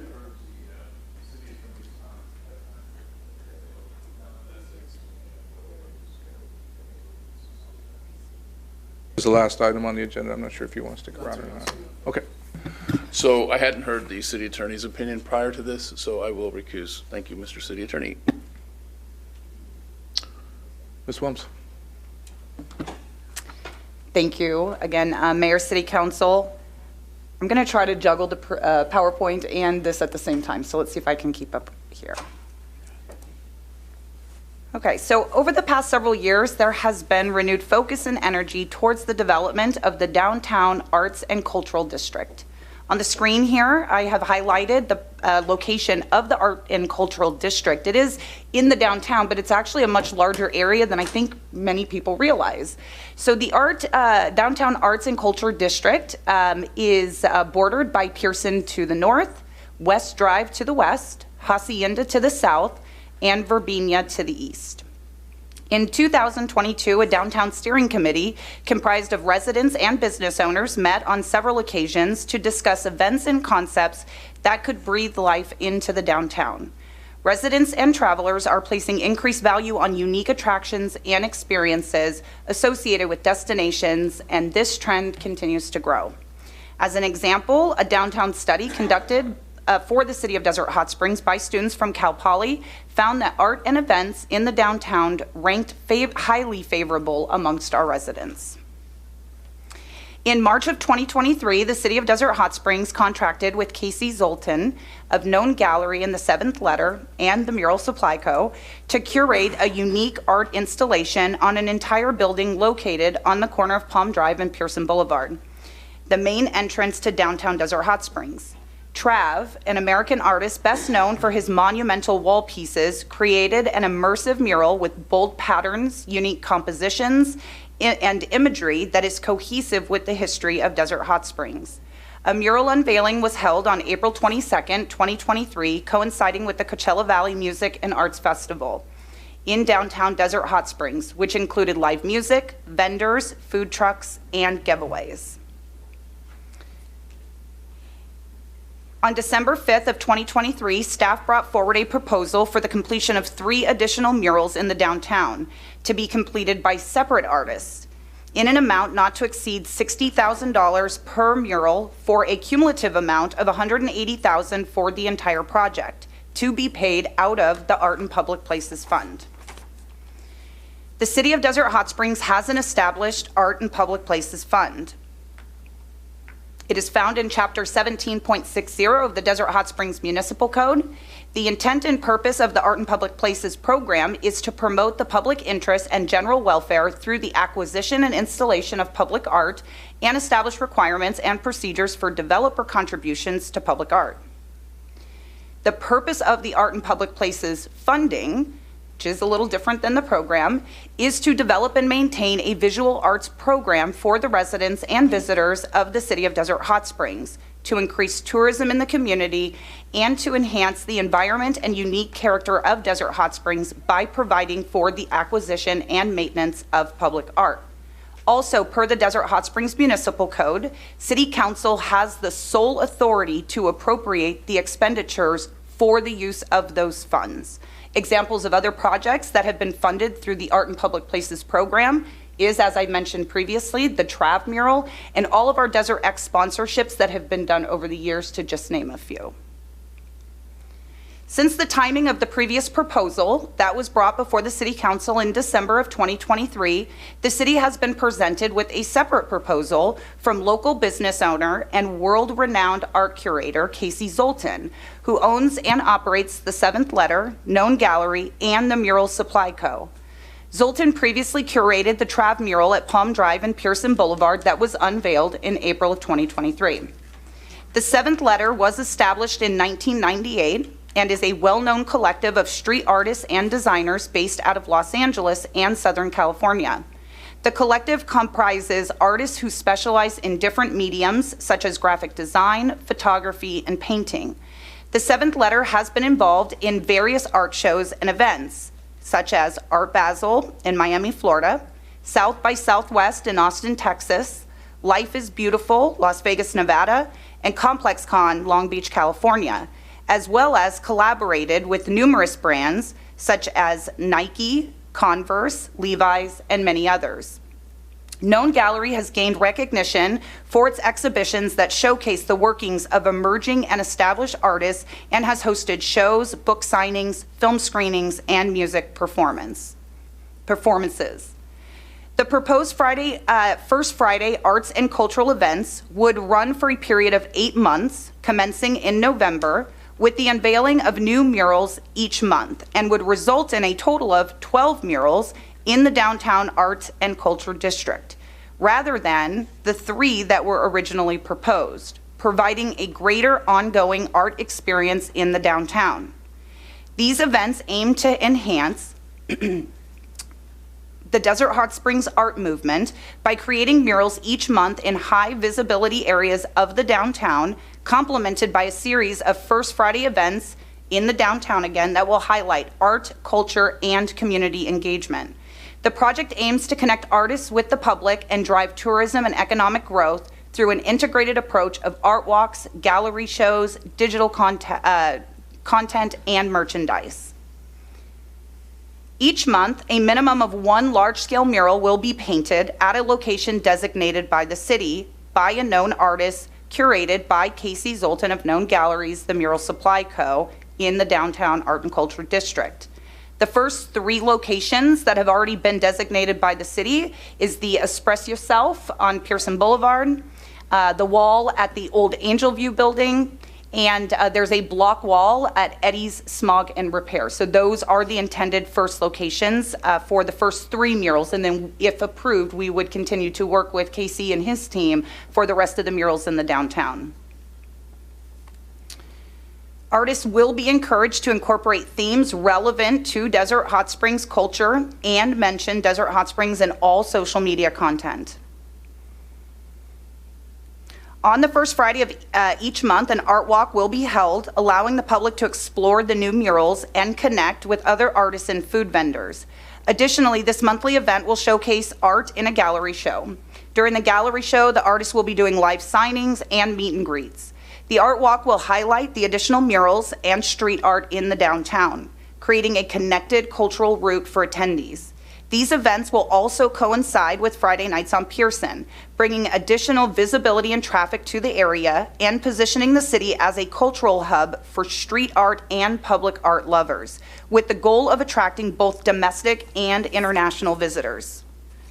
These events also aim to achieve the following: engage the community by encouraging public participation in the arts through accessible, immersive events and experiences. Boost economic development by driving foot traffic to local downtown businesses during events and through merchandise sales. And strengthen the city's cultural identity by celebrating the city's unique character through the feature of a diverse range of artistic voices and themes. The original mural proposal offered 3 murals in the downtown at a cost not to exceed $60,000 per mural, for a cumulative amount of $180,000 to be funded through the Art in Public Places Restricted Fund. If approved, the current proposal would replace the previous approval and provide 12 murals in the downtown, as well as immersive First Friday events for a period of 8 months in an amount not to exceed $30,000 per month, for a cumulative cost of $240,000 again, to be paid from the Art and Public Places Fund, which is a restricted fund that can only be utilized for public art. That concludes my staff report. I do have Casey here and available if there's any questions, and I am happy to answer any questions. I usually take public comments first. Did you? Okay. I mean, do you want to hear from the public first, or you want to ask questions first? Do you think it may be relevant? Okay. Go ahead. I'm going to have a couple questions from the City Council, and then I'll get to public comments. So, Ms. Wilms, real quick on this, how much money is in the Art and Public Places funds at the moment?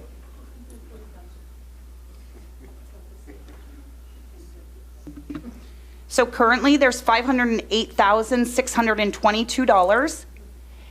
And I do want to specify, $180,000 had already been approved by council. Yes. So this recommendation tonight, if approved, that $180,000 would actually be moved over to this project. So this project is $60,000 more. For totaling $240,000, that would leave $268,622 still available in Art and Public Places for future projects. So you got my second question there. You read my mind. Thank you. The third question I had, then, the funds that are in Art and Public Places come from developers that pay into the Art and Public Places Fund. So it's not resident taxpayer dollars, correct? That is correct. And the only thing that can be used for the Art and Public Places funds are things like this, correct? That is correct. All right, thank you. All right. So we're going to open up to public comments. How the public comments work on items is you can come up at any time. There'll be a 3-minute timer up there. If you can try to, you don't need to raise your hand, just walk up to the podium and you can begin your comments at that time. Once you begin your time, again, the timer is up there, and please be courteous that others will want to speak. Thank you. Hello, everyone. I'm sorry, before you go, I just have to announce that Councilmember Nunez is at the dais and he's here, participating. Great. Thank you. I'll start your 3 minutes now. Hi, everyone. Okay. My name is Bijan Masmumpana. I'm artist resident in the Coachella Valley, obviously in Desert Hot Springs. I've been living here for about 20 years. And I have been participating in art creation throughout the valley, Indio, Palm Desert, Palm Springs, and obviously in Desert Hot Springs. I have 3 murals in Desert Hot Springs or more. And my sculpture sits in front of the City Hall. So anyhow, I think that the fact that we have had so many times, as you mentioned, that we try to establish some kind of art situation because this city definitely needs one, not just one. We don't have any really art activities in every event that in the past have taken place. Here, it's been mostly talk and trying to come up with some kind of resolution. And it's been, in my experience, 20 years here, I have not seen one thing happening, barely. I don't even get a mail saying that there is a mural project going on. I see 3 murals over there, and I don't, how come I wasn't invited? Anyways, I don't want to talk about myself. I'm pretty busy. But I'm talking about the city is really poor in art in many ways. I don't know if you realize that, or am I just highlighting something that is just totally new to you? However, I have to say, the city have been involved in very good activities in lately, although, yeah, well, some of my work is in display. But I'm just generally saying that the realm, the way things are going, I think it's promising. So I'm just hoping that it will be continuing. Now with this proposal, mural proposal here, I'm just hoping that this would be an indication that we're taking steps towards something that it might result into some kind of a promising activities in the city. And so I quickly want to just mention a few things. I think we need to form an art group quarterly just to sit down between artists and the city and figure out what is the next course of action should be in order to move forward. Because every time you put something together, we rehash some new ideas. Well, I don't have that much time, so Thank you. Great comments. And the next speaker, if you see someone finishing, feel free to start stepping up and you can make your comments. Frank's not shy. Well, I got a little nerve left. But anyhow, also, Jan, the library, Desert Hot Springs Library, is having a book sale this month, October the 17th, 18th, and 19th. So that'll be a fundraiser as well as the spaghetti dinner. I was asked to make a comment in regards to my position about this mural project in the art district. I don't really have a yes or no, but I'm kind of studious, and I read tonight's agenda item having to do with the professional services agreement with the mural supply company, CO. But anyhow, when I read through, I guess you guys are calling it the agenda, on I'm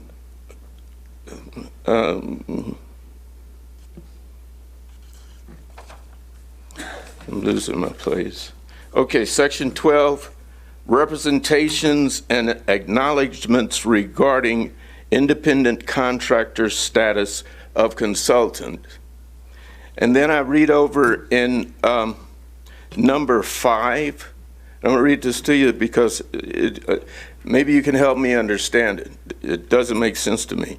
It said, it is the sole responsibility of consultant to set the hours in which consultant performs or plans to perform the services set forth in this agreement.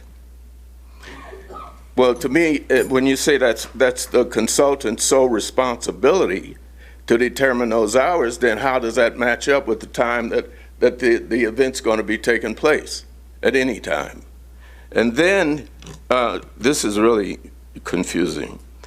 In the same section, number 9, it says consultant is not required to perform the services at city-owned property.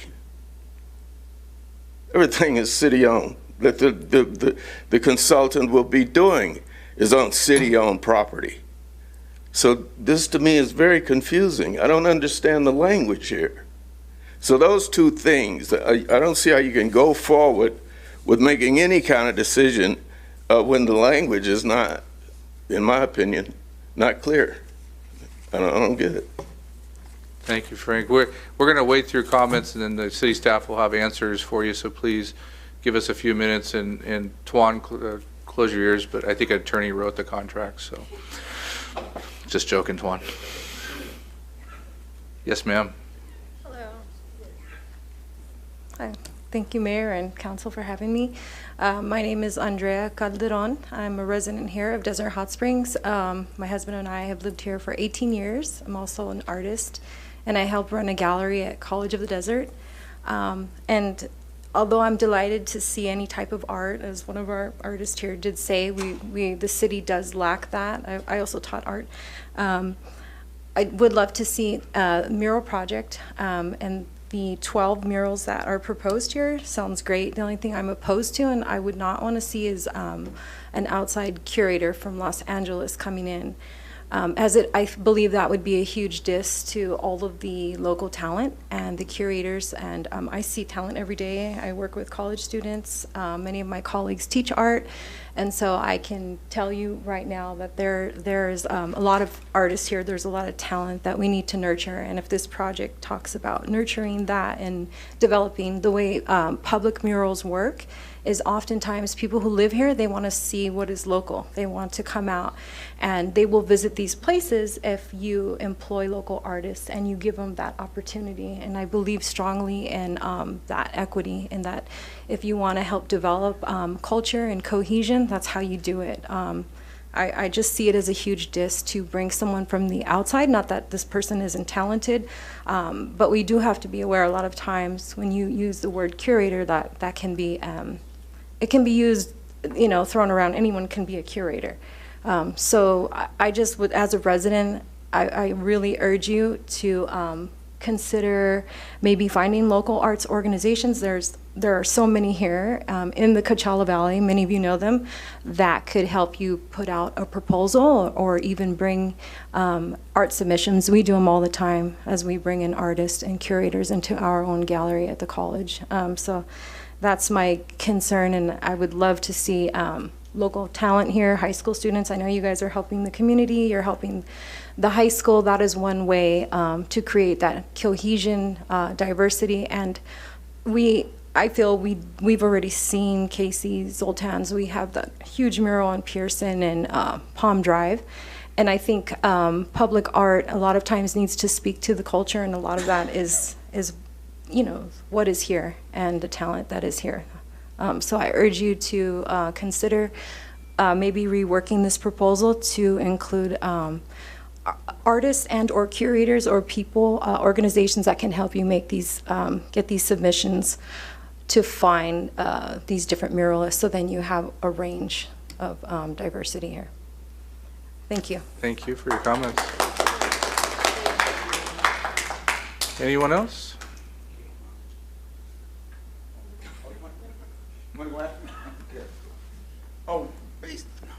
Hello, Jorge Secre here. Just one thing. Can you hear me? Yes, we can. Okay, good. Does this look familiar to you at all? I painted something very similar to it on Mission Lakes Boulevard, and it's gone now. It was a shroud over one of those utility boxes, right? So obviously the thing that's there now is painted in what I like to call Panzer Yellow, Panzergelb, if you like it in German, utility box, which is fine because it's squat and it's got vents in it, so obviously whatever's in there creates a lot of heat, and whatever I painted over was something very different, which is fine. But if somebody has that and has put it in their garden, they're welcome to it. If it's just gathering dust in some closet, I'd like to have it back and put it in my garden, cactus garden. That's the first thing. And then the second thing is I'd like to throw my hat into the ring for doing mural projects. Obviously, you're all familiar with my stuff down on Two Bunch Palms. While I was working on that, what really interests me in doing this public art is that while I was working on that, I had an 11-year-old boy, I'm just guessing, give me his big gulp. An elderly couple presented me with their secret family recipe popcorn, and I brought it to the city council, to you guys, to the cultural affairs, and I said, here, taste the love.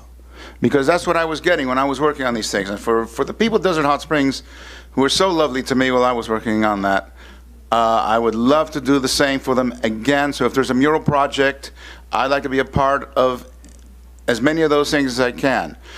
And that's something to be very, you should consider it very seriously, because my business partner in Cleveland has informed me that they're doing a documentary on me. A big one, important one. I don't know who's doing it. I don't know if it's PBS. He doesn't tell me anything until the last minute. And in fact, I'm surprised he told me this much. Something big was in the works, but I didn't know what it was. And finally I found out it was a documentary. Now, I expect it to come out probably sometime next year. If I'm working on a mural and that documentary is being made, I think it's a very good opportunity for me to be caught in action, painting the thing, and it'll put a lot of attention on Desert Hot Springs. Consequently, I don't know where this documentary is going to go. I don't know if it's PBS. I don't know if it's BBC. I don't know anything. My partner hasn't told me anything. It's a miracle, as I said, that I know as much as I do. So that's what's in the offing. And if you can get me back this thing, I'll put it in my garden, and whoever has it, they're welcome to it if they put it in their garden.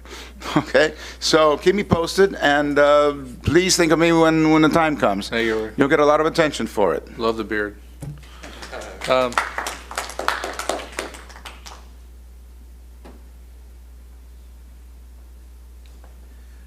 Good evening. Hi, everybody. Thanks for being here. Thanks for having me. And this is a great occasion that I get a chance to voice my opinion. I've been living in Desert Hot Springs and using it as my studio for over 40 years. I've been through many of the phases of cultural development here in Desert Hot Springs. The last highlight was the Vortex Art Music Festival that was put on, which I was the curator. It was a situation where I was elected because I had knowledge of art, but a lot of the knowledge I have of art is because I lived the life as an artist. I show internationally, and some of my recent work has been in Palm Springs. I did a mural with the St. Paul's Episcopal Church during the COVID, right after COVID, and I've just in April I was selected to do a sculpture for diversity, which was one of the 6 pillars of Palm Springs, which is a big program that was put on by the Palm Springs Art Commission. It's on Tarkett's Canyon Way and Sunset. So I don't come lightly in terms of experience and know-how. So I know cultural development. I was, and I looked over the agenda and the contract, and there are some glaring things that are happening. But in general, I'd never liked the idea of a czar culturally. That is against my spirit as an artist. To have one individual controlling that much aspects of cultural art with a promise of doing something where in the contract it says he can do it when he wants to, and there's no sequence or timeline to what he does. That's just one of the glaring things out of it. I cannot cast in dispersions on the program.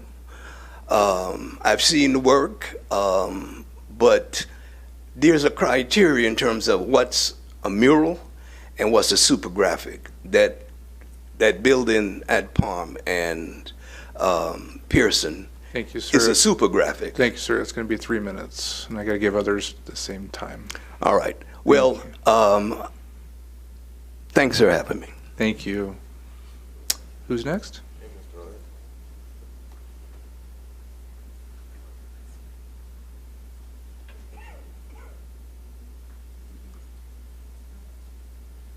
Hello. Hi. My name is Joyce Rooks, and I'm kind of new to Desert Hot Springs. I've been living here full-time since 2018. I'm a glass artist, and I have a studio right across the street in the little white building where the barbershop is, and there's a couple of little recording studios there too. I moved there in November of last year, coming from Indio Coachella Valley Arts Center, and I was there at that space for about 5 years, and then the city has taken it over and they're going to change things up. But I guess one of the things I think about is just seeing how that city has changed in their downtown arts district. They've brought in, restaurants, there's murals, there's a stage now, and there's just a lot of things going on in the arts, and I also have to say I've never come in front of an audience like this, so a little bit nervous. I have a lot of things to think about, but I guess a couple of things I've thought about is there is art tours happening, and it starts this weekend, and it's up in Joshua Tree. They put out a big booklet every year, and they've been doing this for about 20 years now, so it's really well established. And I'm going to be open on one of the weekends of art tours. I'm going to kind of piggyback on, even though I'm not officially in it. Cabot Museum is a part of it, and I kind of think of us as a gateway to Joshua Tree, and we have all of these spas, and we have a lot of things to offer, but we just need a stronger arts situation here. I'm involved with a lot of people over in Palm Springs. Some of the people from Indio moved to Perez, and they have regular art walks, and just I try to be involved in the arts and in the Coachella Valley. So I guess that's sort of my focus. I'm not a mural artist, but I do glass, and I started as a ceramic artist and just kind of worked my way into doing more glass. I've got kilns in my studio. I'm in there. Joyce, I don't mean to interrupt, but Yes. the item itself is on murals, and we really have to focus some of your comments on murals. Do you have any advice or comments on the murals themselves? Well, just what the woman before had said about having local artists participating in this. I think that's really important to see, because there are a lot of artists here in town, and there are a lot of people that do great work, and I'd like to see more of that and community building that way. So, yeah. Awesome. Thank you for your comments, and you did a fantastic job. Thank you. Hello, Mayor. Hello, Council. My name's Daniel Lyle. I agree. Just keeping it local. We did a similar project in a town I was living in up in the mountains of Colorado, where we decided to paint every electrical box in town to make it brighter.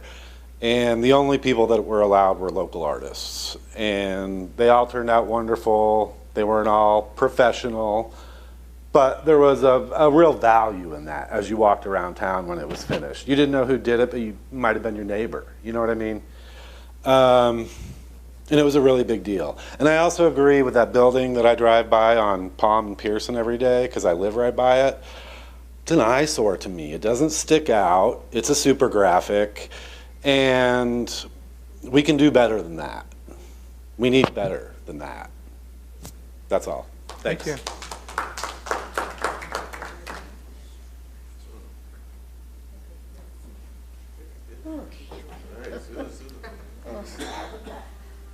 Good afternoon, everybody. Thank you for having us over here. My name is Susan Cabeje, retired teacher from Palm Springs Unified School District for more than 40 years. The same years that I've been resident over here in Desert Hot Springs. I love my city. I'm not into politics. I just want, as director of Club de Mujeres Latinas, I'm just helping with the scholarship and sports. That's my goal. But I really respect the opinion of my 849 members. We want to see the money, any money that you have for art, being used for local artists. Thank you. Thank you. Ms. Grant, you're more than welcome. No one else is walking up. We did receive written comment from you, and you're more than welcome to make 3 minutes of comments too.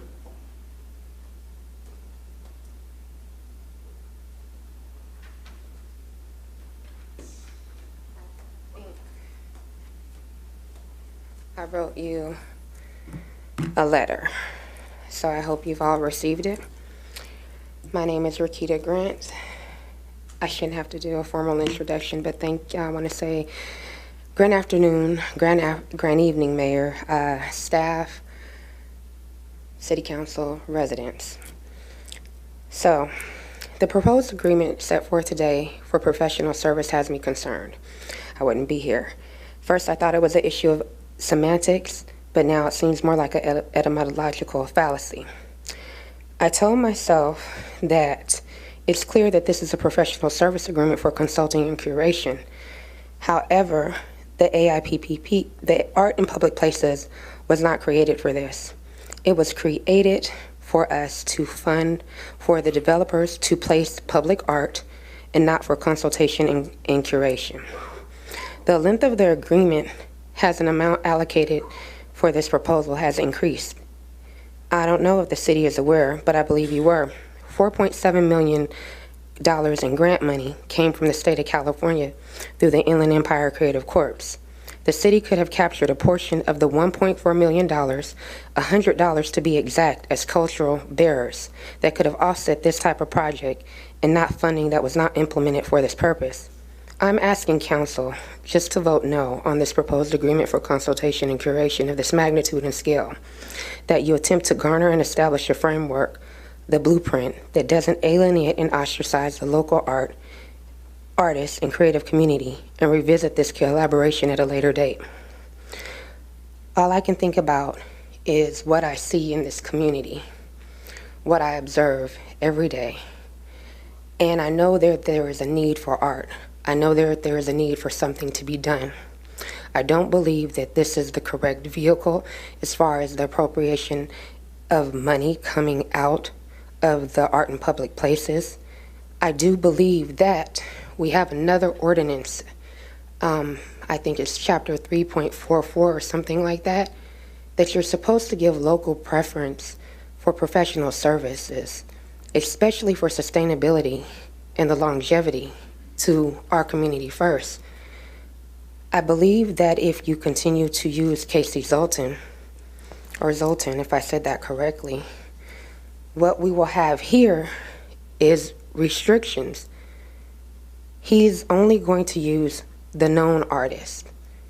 He needs to collaborate, and he needs to work with the city to establish something that we can all appreciate. So thank you for your time. Thank you. Anyone else? Yes, sir. Hello, good afternoon. My name is Lupe Calderon, here with my wife. Just along the same lines, I'm an artist myself, not a grand muralist, but appreciate the art, and I really commend the city for stepping forward and bringing this to the community. But I also want to say that go local. There's a lot of talent. There's a woman mentioned, Perez Road. We did an art walk there, put some art there. In any city you go to, there's a lot of murals going up by local artists. There's a thing called a call to artists that you can do to get them in and then see their ideas, proposals. I'm sure you're aware of these things, but I just want to voice that opinion. Local is the way to go, I think. I feel, to get the community involved, opportunities to get students involved to help with murals. I've done murals for Coachella Valley Housing Coalition and the parks that they put up. And you get all the kids involved and you make it theirs. So I just want to, voice that. So thank you. Thank you. Mr. Calderon, go Dodgers. I saw your shirt, thank you. Looking forward to next Saturday. All right, anyone else? All right, we're gonna close public we're gonna close public comments at this time, and we're gonna go to council member comments. I know Mr. Gardner already made some comments. Ms. Pye, Mr. Nunez, and I'll come back to Mr. Gardner if he has anything. May I really quickly, did you want me to answer any other questions? Oh yeah, let's go through that. I know there was a couple questions from the audience, and so we'll get those questions answered real quick. Perfect. So first, I'll address kind of globally. There was a lot of concern about the local artist, and Casey is here tonight, and maybe we can get him an opportunity to come up and talk as well. So I want to be really clear that the term curator is being utilized for this agreement, but in essence, Casey's this proposal and this agreement would hire Casey to ensure that this project gets completed. And yes, it would include local artists. And actually, Casey's already committed to that. So Casey would work with the local artist community. Yes, there may be other artists also coming from out of the area, but there would absolutely be collaboration with the local artists. That is the intention, and that's always the goal of the city. I also want to make really known to everybody in the community that Casey is local. Casey is a local business owner. He owns a business right across the street from City Hall, Known Galleries. That is where the gallery shows are set to take place if this is approved.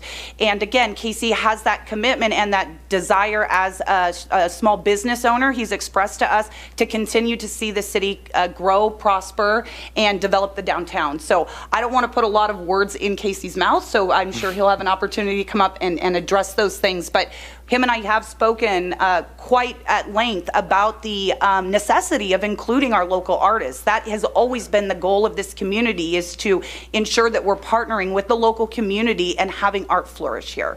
So kind of to address the local artists' comments globally.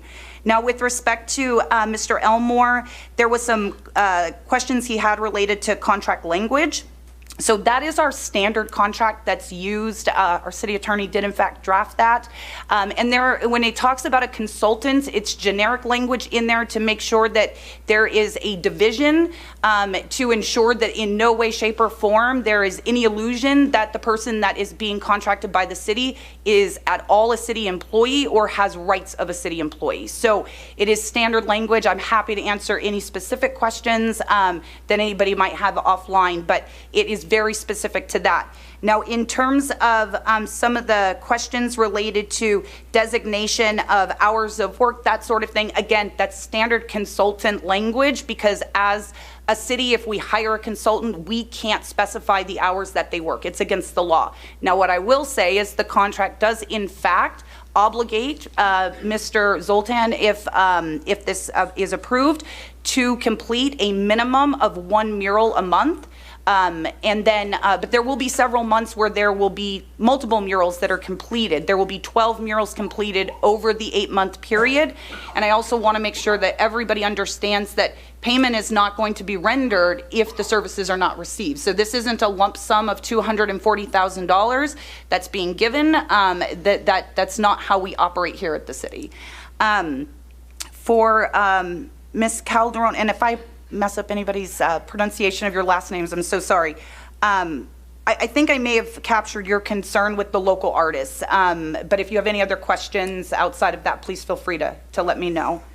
For Mr. Secre, definitely Casey's here, so we heard you're wanting to participate. That's fantastic, and we'll check and see if the utility box is still there. Let's see.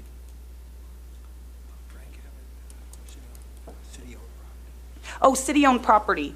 So again, standard contract language as it relates to city-owned property, but I do want to specify that the locations, the first 3 locations that have been selected, that were previously actually selected for the other murals, they're on private property. And so the city would also be contracting with those private property owners for those murals to be placed there. And so that would be a separate process that the city would facilitate.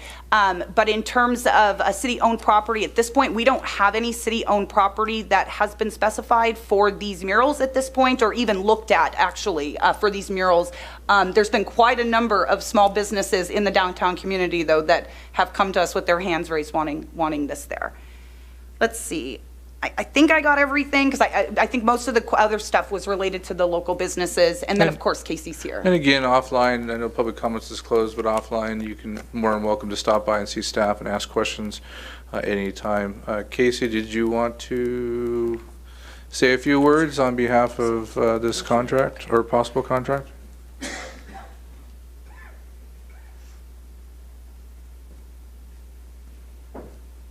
Hello. My name is Casey Zoltan.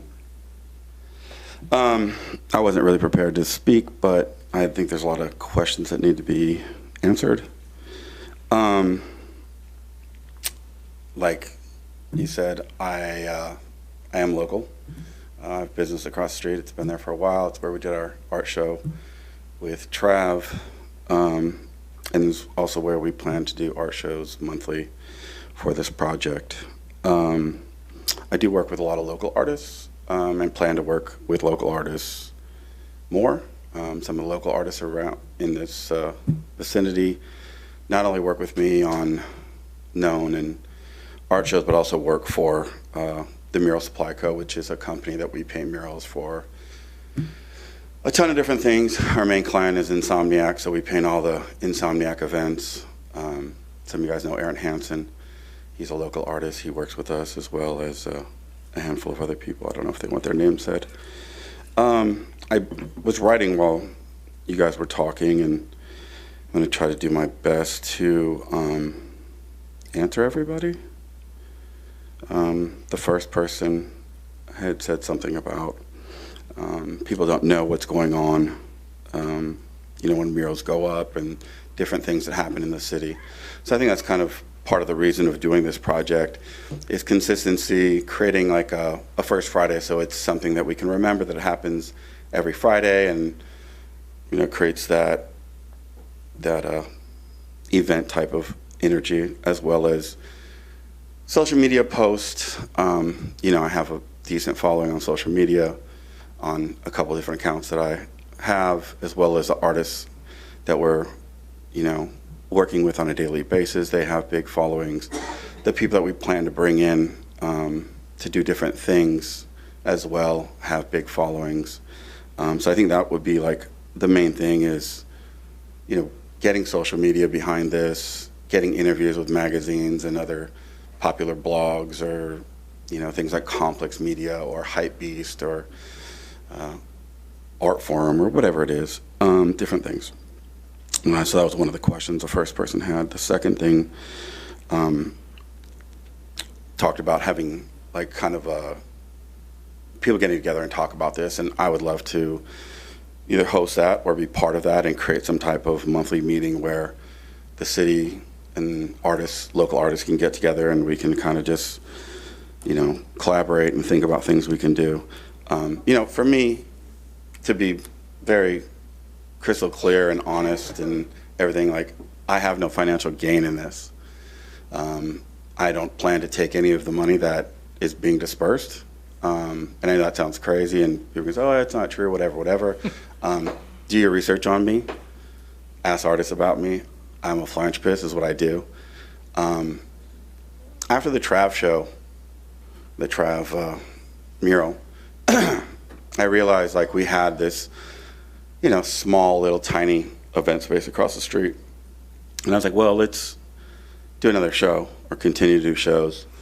And in my experience, the easiest way to kind of raise attention and get a lot of eyes on what you're doing is create a group show. The reason being is you have multiple people promoting, one day, one event, whatever. So I measured the insides of our walls, and I realized that we could fit 60 10 by 10 inch panels in there. So I invited 100 people through DMs and emails into this show, hoping that 60 people would commit to the show. And unfortunately, or fortunately, I'm not sure, 100 people replied, or however many people I wrote, pretty much everyone replied. Actually, everyone replied. That show then was too big for my little place. And I talked to some people in the city about trying to find a location for this show, to bring the show. That show has since grown to be the largest show in the history of art. It's called the Ampersand Show. We currently have 788 artists in the show. And it was originally created to bring awareness to Desert Hot Springs. And now it's kind of outgrown anything that I personally can facilitate here in Desert Hot Springs. If someone has a location that we can do it at, I'm super excited to bring it here. But it is launching in Las Vegas at an event called ComplexCon, and then from there it will travel the world. But this event was originally created for Desert Hot Springs. So that event has costed me well over $100,000, and it's completely self-funded, 100%. I shipped every single box around the world myself. I've archived everything. I've done all the work. And just to show you like that I am what I say I am. I have no like financial gain here. I have no intent to like take this money and, go buy whatever with it. I have my own money. The same person had asked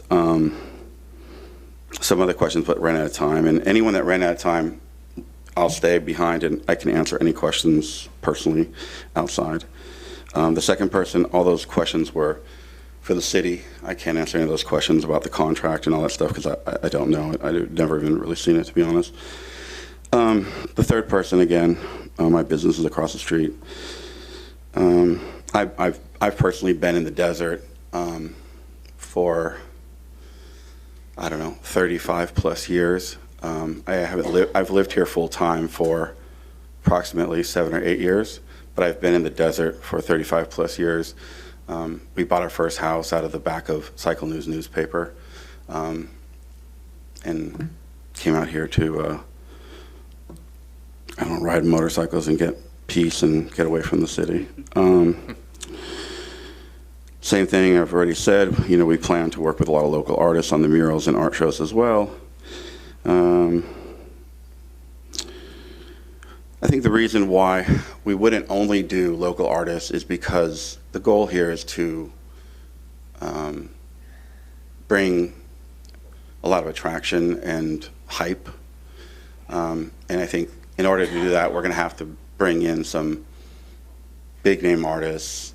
You know, not that there's no big name artists here, but there's probably only a handful that can bring the awareness that we're going to bring.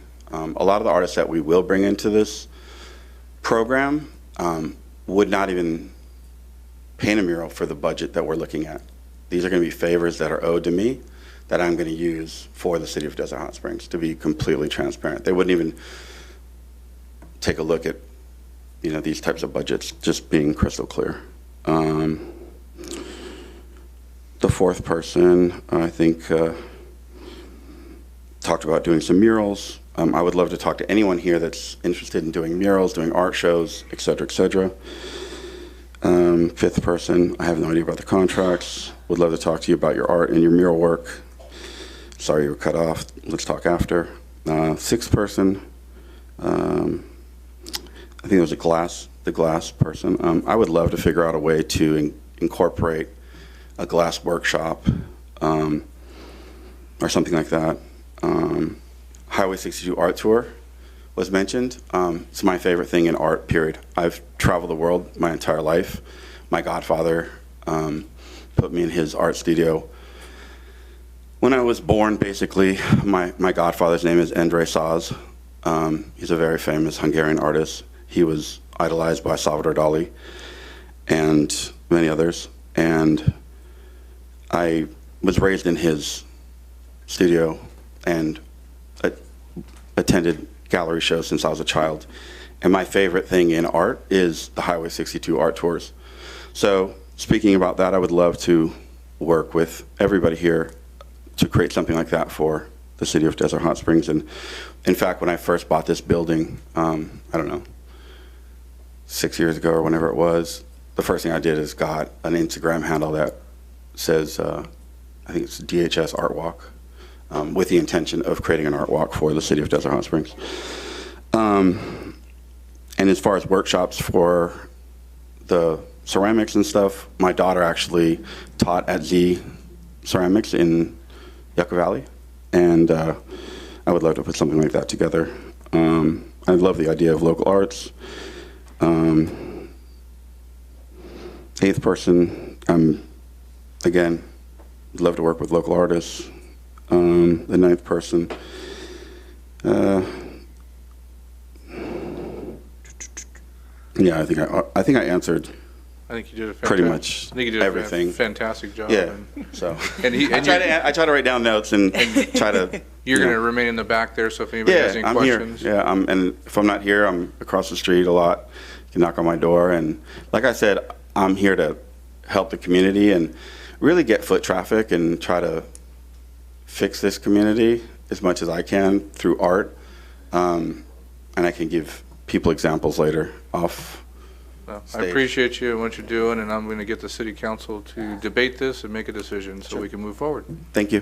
Thank you. All right, so we're going to go to city council comments, and we'll do that right now. I'll start on down there. Mr. Nunez, you had a long drive? Yes. A little bit of traffic. Sorry about that. First, let me apologize to everyone. I had to work If late. anyone's got, I'm sorry. If anybody wants to talk, and we can go out in the foyer, it just echoes up here. So, go ahead. Again, I just want to thank everybody and forgive my forgiveness. for being late. I had to work late. I was in Temecula, so I had to rush here to get here on time for this specific item. As many of you do know me, I have a passion for art.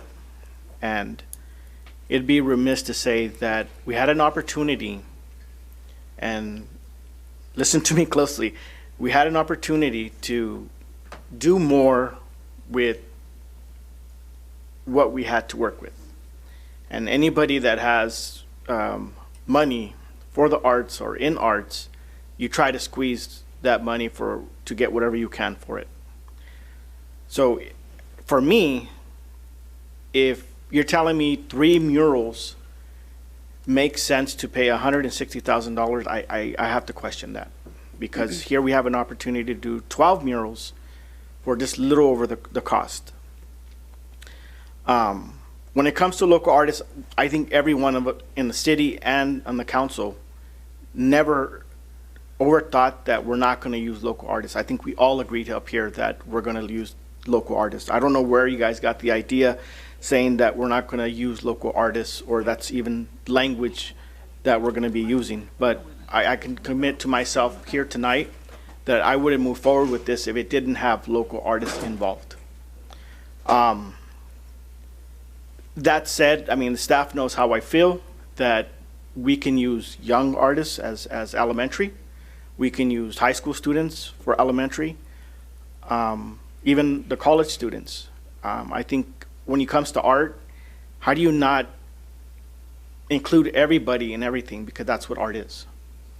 So I can safely say that, you know, I will move forward. I want to move forward with this project, but it has to have the language, and if it's not in there, and again, forgive me that I didn't see the language where it says we're going to have local artists, but we need to show that in there, to say that we are going to use local talent, we are going to use local artists, and if there's, like Mr. Trout said, if we can use a monthly meeting, an art meeting, to go over how we're going to do this, how we're going to use this, what's the plan, lay out the plan in that ordinance. That's all, for right now, that's it, Mr. Mayor. Thank you. Ms. Pye? Can I let me get the council to have a round, and then if there's something important you need to answer, we'll bring it back up, sir. Okay, I agree with him, and we haven't talked enough about what the council wants. And I have asked what happens to the 3 people that we had before. And hold on. It's okay. I'm just nodding. Because they were local artists, and I didn't want them to be forgotten. Also, there was a thing that came that local artists wanted to do, and it's like the lady that does glass, where you would have a store, and I don't know how that would happen, but where they would do art like glass or ceramics, because some of them are doing them in their garages right now. But if you're going to start an art colony, this would be a way of doing that. Yes, the person that said before we started something, we did, and that was why we had developers. We knew we wanted to go there, but didn't know how to go there. And so we started with the utility boxes. In my mind, what happened with Friday night, the Friday nights, we didn't know that was going to capture that much. We were only going to do it for the summer, period. Vendors came and said, we want to do this again. He did Pearson and Palm. Now, you may not like it, but art, it depends. But then the vendor said, we want to continue this. So we want to continue this. We knew that we wanted to do art.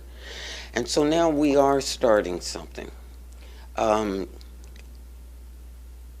and there's no way we couldn't do it without local artists. Whether they're doing stuff inside their garages or however they're choosing to do it. I went through this contract very seriously because I'll be honest, I wanted to know, one, we are doing local artists. It would be stupid for us not to use local artists. I want to make sure that we don't have any liability. Because he's supervising other people, and so do they work for us? Do they work for someone else? That's how I found out about the private business. They are to keep that. They want it. They are to keep it. They are to keep it, and they are to make sure that it's kept up. It's not us. That's why we have a separate contract with those businesses. So all of us have asked the question. Mayor, it's okay, but I was sorry that we didn't get to tell you what we were asking before that. Now you can go ahead. Thank you, Jan.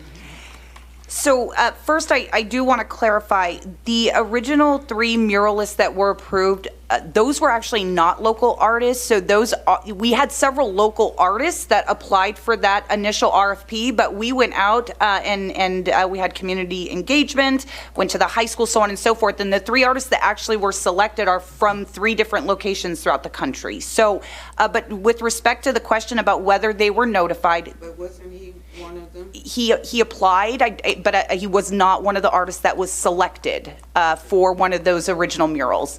So the artists that were selected were notified. We reached out to them in February when some of the conversations started happening. I think we even talked with you all behind the scenes, and we let them know that we were pausing in the interim while we kind of navigated through this. And so depending on the outcome of tonight's meeting and whether this is approved, obviously we're going to reach out to them either way and let them know the outcome. Mr. Casey, you said you wanted to add something. If you could, no, there's people that listen, so you'd have to come up to the mic, and if you could. And as he's walking, Mr. Mayor, I just want to add too, when this building was going up, being painted, he used a lot of the students. He used a lot of the kids. We actually came back from a conference that day, and he had kids lined up.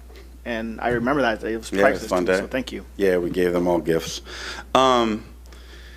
As far as local artists and kind of figuring out who's going to be on these walls, I think that's something that like we can all do as a community, the people that are here as well as people that aren't present and not able to make it today. So I think if it's a situation where, you know, we need to make decisions on certain artists and whatever, I think that could be something that we can all communicate on. I don't know exactly how to do that, but I think that's definitely necessary.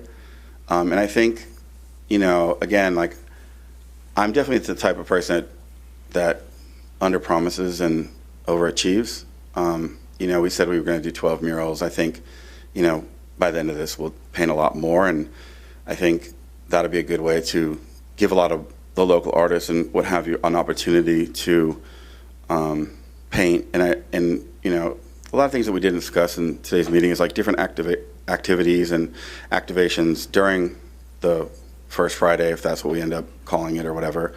And I think that's another good place where a lot of the local artists can work with, you know, people that are here and getting the students involved and everything else. So I just think when it comes to figuring out these murals, I think, yeah, we're kind of, our goal is these 12 murals, but I think it's a lot grander than that. And I think that's, you know, going to happen through painting more walls with more local people. So anyone that's here, I would love to talk again and build some type of, you know, united front. So thank you so much. Mr. Gardner? Thank you, Mr. Mayor. Just a couple of quick thoughts. I really like this idea. It's a great opportunity to get some world-class art. and supercharge our downtown, which is what we really need. You know, I get a little bit nervous when we start talking about committees because, quite frankly, art by committee is going to take forever. And so I like the idea of having a curator and a local curator. I live across the street. You can't get much more local than that. I would perhaps, I personally am comfortable with the assurances that we've got from Casey and our oversight here on council that he will make a preference and do local artists as much as he can. I wouldn't necessarily want to require him to do that, but I would not be opposed to perhaps amending the contract tonight to say that he should make an effort to reach out to local artists and give them a chance and a first shot, or if you say, much like we did with the original 3 murals where we did put it out, local artists did it, and then the kids at the high school are the ones that actually picked the ones that they thought would look best in the downtown. And the 3 that they picked just happened to not be local, but the kids picked it. And, you know, I think that we want to have a youthful vibe downtown. Listening to their voices makes a lot of sense. So I really like this. I'm willing to make a possible amendment if you think we need it. I personally don't, but if it makes the council more comfortable and we can move on from that, then I'm happy to do that. I've got some comments, and I'll come back to everybody else. So listening to everybody's comments, I appreciate you coming out. This doesn't happen very often, when people are passionate about something, they come out and make comments. And this is what city government's about. We represent you on the city council, and whether you believe in us or not as individuals, the body in itself is what makes the decision based on overseeing the policies for you as a community, because we are community members also. There was quite a few comments about our local artists, and again, I support that wholeheartedly. Looking at the funding, I'm looking at my screen. This is what I read in the staff report, and then we also meet with the city manager and his staff on a regular basis, and they've been prepping us on what they were working on moving forward. So a lot of us had the concept in our head. We were already supportive of this. They wouldn't have done all this work if they didn't think we were going to be supportive of this. Again, to reiterate, there's $508,622 available in art and public places. That fund is actually going to get a kickstart here really soon, because there's a couple large warehouse projects that are going to have to pay, is it 1% of whatever the calculation is, but there's going to be quite a bit more money put into that art and public places as commercial development and warehouses and those things take off here in the near future. So I'm really excited about that, because it goes hand in hand with what the constituents of the community want, is more art, and you've got a local artist in Casey being here in the community now and committing to not just do murals and curate murals, but I can see his eyes light up and like, man, there's so much opportunity here. And I think that's what we've been talking about for years in our downtown, is to see that take off. So that leaves still $268,000 in the fund for us to kickstart some other programs if we have some serious commitment here today from the community, let alone the impacts that will happen very soon with some of this construction that's coming in. So very excited with this. I think we need to support this, and there's a couple of reasons why I will support it. One is you're going to have a local curator who has a shop here in Desert Hot Springs curating it. Two, he's going to use local artists. He's committed to that, and I think the motion can set the policy. I don't think you need to amend any contracts to slow this process down. I think in a motion it can just say, make sure that we use local artists, and that's a policy direction from city council, and staff will have to follow that. And you're going to get some world-renowned artists, I hear, coming through here to do murals at a very low cost of what they would usually charge, and the publicity from that's going to be huge. When we did Trav did the mural across the street, so you're right, it might not be our taste sometimes in art. I made a comment years ago about rusted art being put throughout the community, and I had pitchforks and torches at my door. Art is a taste, right? And I'm not always the perfect person to talk about it with art, unless you have a shirt that says Dodgers on it. That's a good artwork right there. So I caution when we talk about what our tastes are, but I trust the fact that it's not all going to be that type of art, that it's going to be eclectic and there's going to be different types. And we have an eclectic community. We do have rusted art on our medians, which is kind of cool. And we have murals of whales and eagles, and we have, I don't know if those are serpents down there on Delicious, but you know, it is different. And I think that's where we as a city council want to go in the future. So I'm going to support this tonight, and hopefully whoever makes the motion will make the motion to make sure that the local artists are in it and that we continue down this road with the partnerships that we've built. I'll be happy to make that motion that we adopt the professional services agreement with the Mural Supply Company, and that we stipulate that our council policy is for them to use local artists as a preference. Before I second this, I want to make this very clear, is that, you know, as you elect us to sit up here, our job is to put a spotlight in the city. That spotlight, we have an opportunity to do that now with this project, and especially with the arts. Like I said, I have a passion for the arts. I don't care what the city of Indio, well, I do care, but I don't want to know what the city of Indio is doing with their art. I don't want to know what the city of Palm Desert is doing with their art. I want to do something bigger, better, and that's going to attract people to come to my city. So it's that a second? Would that be a second? All right. So I have a motion and a second on the table. Any more further comments by the city council? Please vote.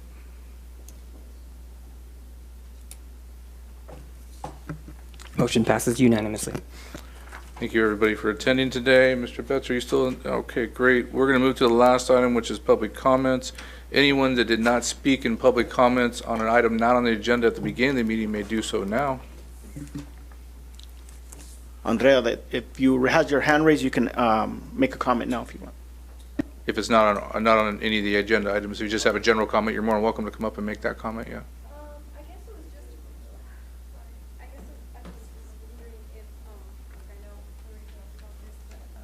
I know a lot of times people say they'll be local artists, but there's no way to guarantee that. And so maybe if it was. Why don't we do this is, I'm going to have you talk offline with, because the decision on that item's already been made and we have. Got it. Okay. So, Just wanted to say. yeah, absolutely. We're going to, during the meeting, you're all more welcome to stick around and talk and all that stuff. So is there anyone else that has public comments on non-agendized items? I see nobody else coming forth. The next meetings in this chambers is the Planning Commission meeting on October 8th at 6 p.m., the Public Safety Commission on the 10th at 6 p.m., and the City Council will meet again on October 15th. We are adjourned.